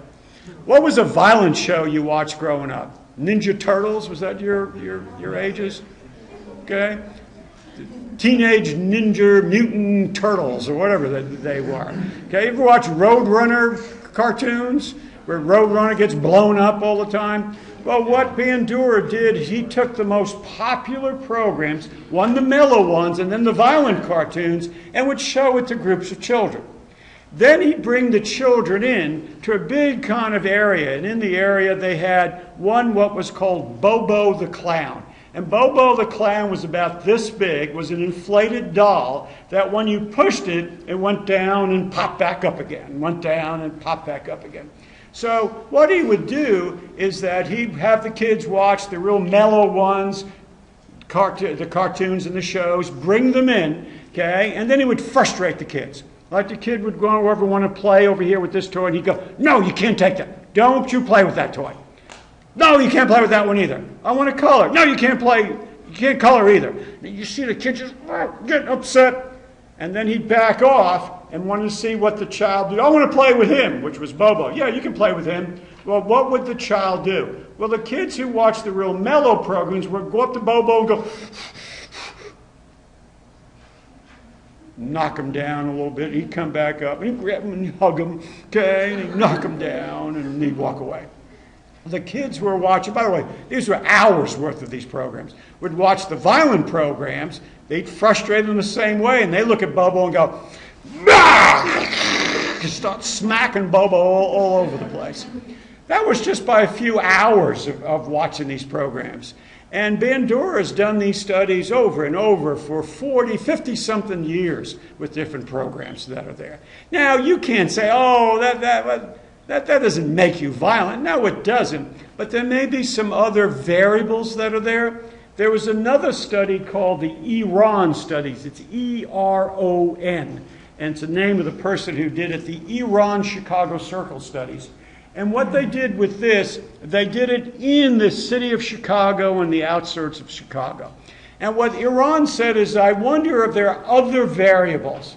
So what he did first is find out, he did a survey for children. What kind of programs do you watch? Television programs do you watch? And he divided the kids up to children who were watching violent programs and non-violent programs. Then he asked them where they lived. And then what he did is that he took a map of crimes in the Chicago area. And if the children grew up in a high crime neighborhood, particularly violent crime neighborhood, they were in another category. Then he went into the domestic abuse records to see if these children were coming from homes where there was some type of domestic abuse. Mother beating up father, father beating up mother, mother hitting the children, situations like that. So he had 3 variables that were going, 3 different variables. Then what he did, he followed these children through their life. Okay? He wanted to see what was going to happen with these children. The children who had positives on all 3 variables, so we would call them the A&D children. They had watched violent programs, and they lived in violent neighborhoods, and they were from violent homes. Those were the children who had high rates of juvenile delinquency and violent crimes themselves. And he would trace them through adolescence, through young adulthood, and so on throughout their lives. The children who had 2 out of 3 were a little less, 1 out of 3 was a little less as well. When you looked at all 3 of those variables, which variable, whether it be domestic abuse, crimes in the neighborhood, or watching television, had the highest correlation with juvenile delinquency and or violent crimes? Domestic abuse, was number 1. Crimes in the neighborhood was 2. And the bottom one was watching violent programs, But there still was a correlation that's there. So what we wind up seeing is that there's not one model, there's 3 models with these people. 1, watching the television. 2, the neighborhoods they grow up in. And 3, what winds up happening is the family as well. They get bombarded with this stuff. So now you take a look at crimes in the U.S., and we look at, yes, if you find that you have those 3 different models that are there, role models, crime rates do go up. What we also find, if you grew up and you had all three of those, how come you're not that way? Well, what we find is that there are other models that those people usually have, and these children are basically children who are resilient. Okay, we call them resilient children. What they had a church group that provided a different model for them. They had high school teachers or coaches that intervened that provided other models for them. So when you take a look at, okay, in the neighborhoods you grew up in, maybe some of you, and families like that, what's important is to provide additional mentors, models for these people. In today's paper, actually, President Obama, I think when he leaves office, that's going to be his next calling. I think what he's going to work with is low poverty, urban, probably African American guys in particular who may not have these models. By the way, Obama, if you look at his history, he has had all kinds of issues growing up as well. And I think he's an incredible model for people. So what he wants to do is change the modeling system that's there. Okay? Did you ever hear the term, it takes a family, okay, to raise a child? Okay? Well, that's what he's talking about with this, if we can provide other models that are there. And there are a lot of church groups in Dallas who try to provide these as well. But modeling is powerful. Modeling is very powerful. I'm at your command. Half the things you do might just as well be turned over to me. For I can do them quickly, correctly, and profitably. I'm easily managed. Just be firm with me. Those who are great, I have made great. Those who are failures, I've made them failures. I am not a machine, though I work with the precision of a machine and the intelligence of a person. You can run me for profit, you can run me for ruin. Show me how you want it done, educate me, train me, lead me, reward me, and I will then do it automatically. I am your servant. Who am I? I'm a habit. Okay, and isn't this what this whole chapter was about? Is that conditioning develops habits? Excellence is not an act, it's a habit that's there. So one of the things I'm asking you to do, those of you who have poor study habits, is asking you to change your habits, right? And giving you all kinds of opportunities maybe to change some of your, I don't want to insult anybody, I'm not insulting anybody because I'm probably talking to the empty seats. Some of the lazy people are out in the world who go, I don't want to do this, it's too hard. Right? Lots of opportunities for you. When you take up on those opportunities and begin to change your habits, behaviors, then you become more successful. I finished that chapter. So let's do some questions for you. And hopefully my machine, the computer won't break down in the middle of this, because then I'm really going to have a hard time trying to figure out who got questions right or wrong. A phobia, remember a phobia, can often be interpreted as a what? A rational fear based on realistic dangers, a conditioned emotional response, fear shaped by operant conditioning in childhood, or conscious attempt to act frightened in order to gain attention. Okay? What's a phobia? Should be right out of your notes, right?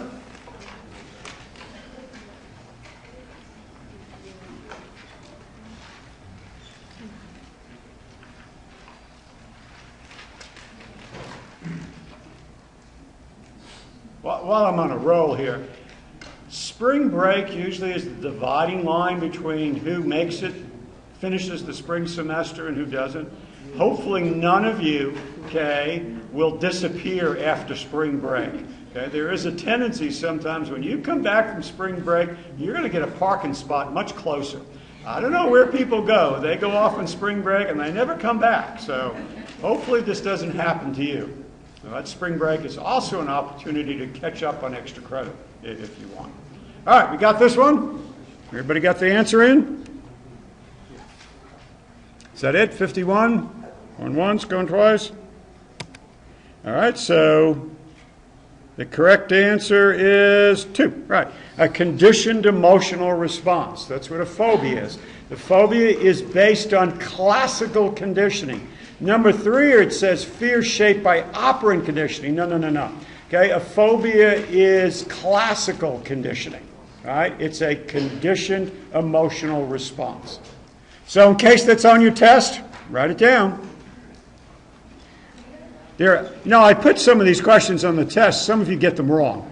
So I always thought that's kind of odd. I give you the answers here. All right, got it? When a mother praises her child for behaving properly in the grocery store, she is what? Being permissive, acting out of fear that her child will become disruptive, using response contingent reinforcement, or teaching the child nothing. Now, even if you don't know what the exact answer is and you can't figure out some of the vocabulary that's there, I think you can figure out this answer. A mother praises her child for behaving properly in the grocery store. Oh, you did such a good job today at the grocery store. I love you so much. That's so great. Here's a piece of chocolate. No.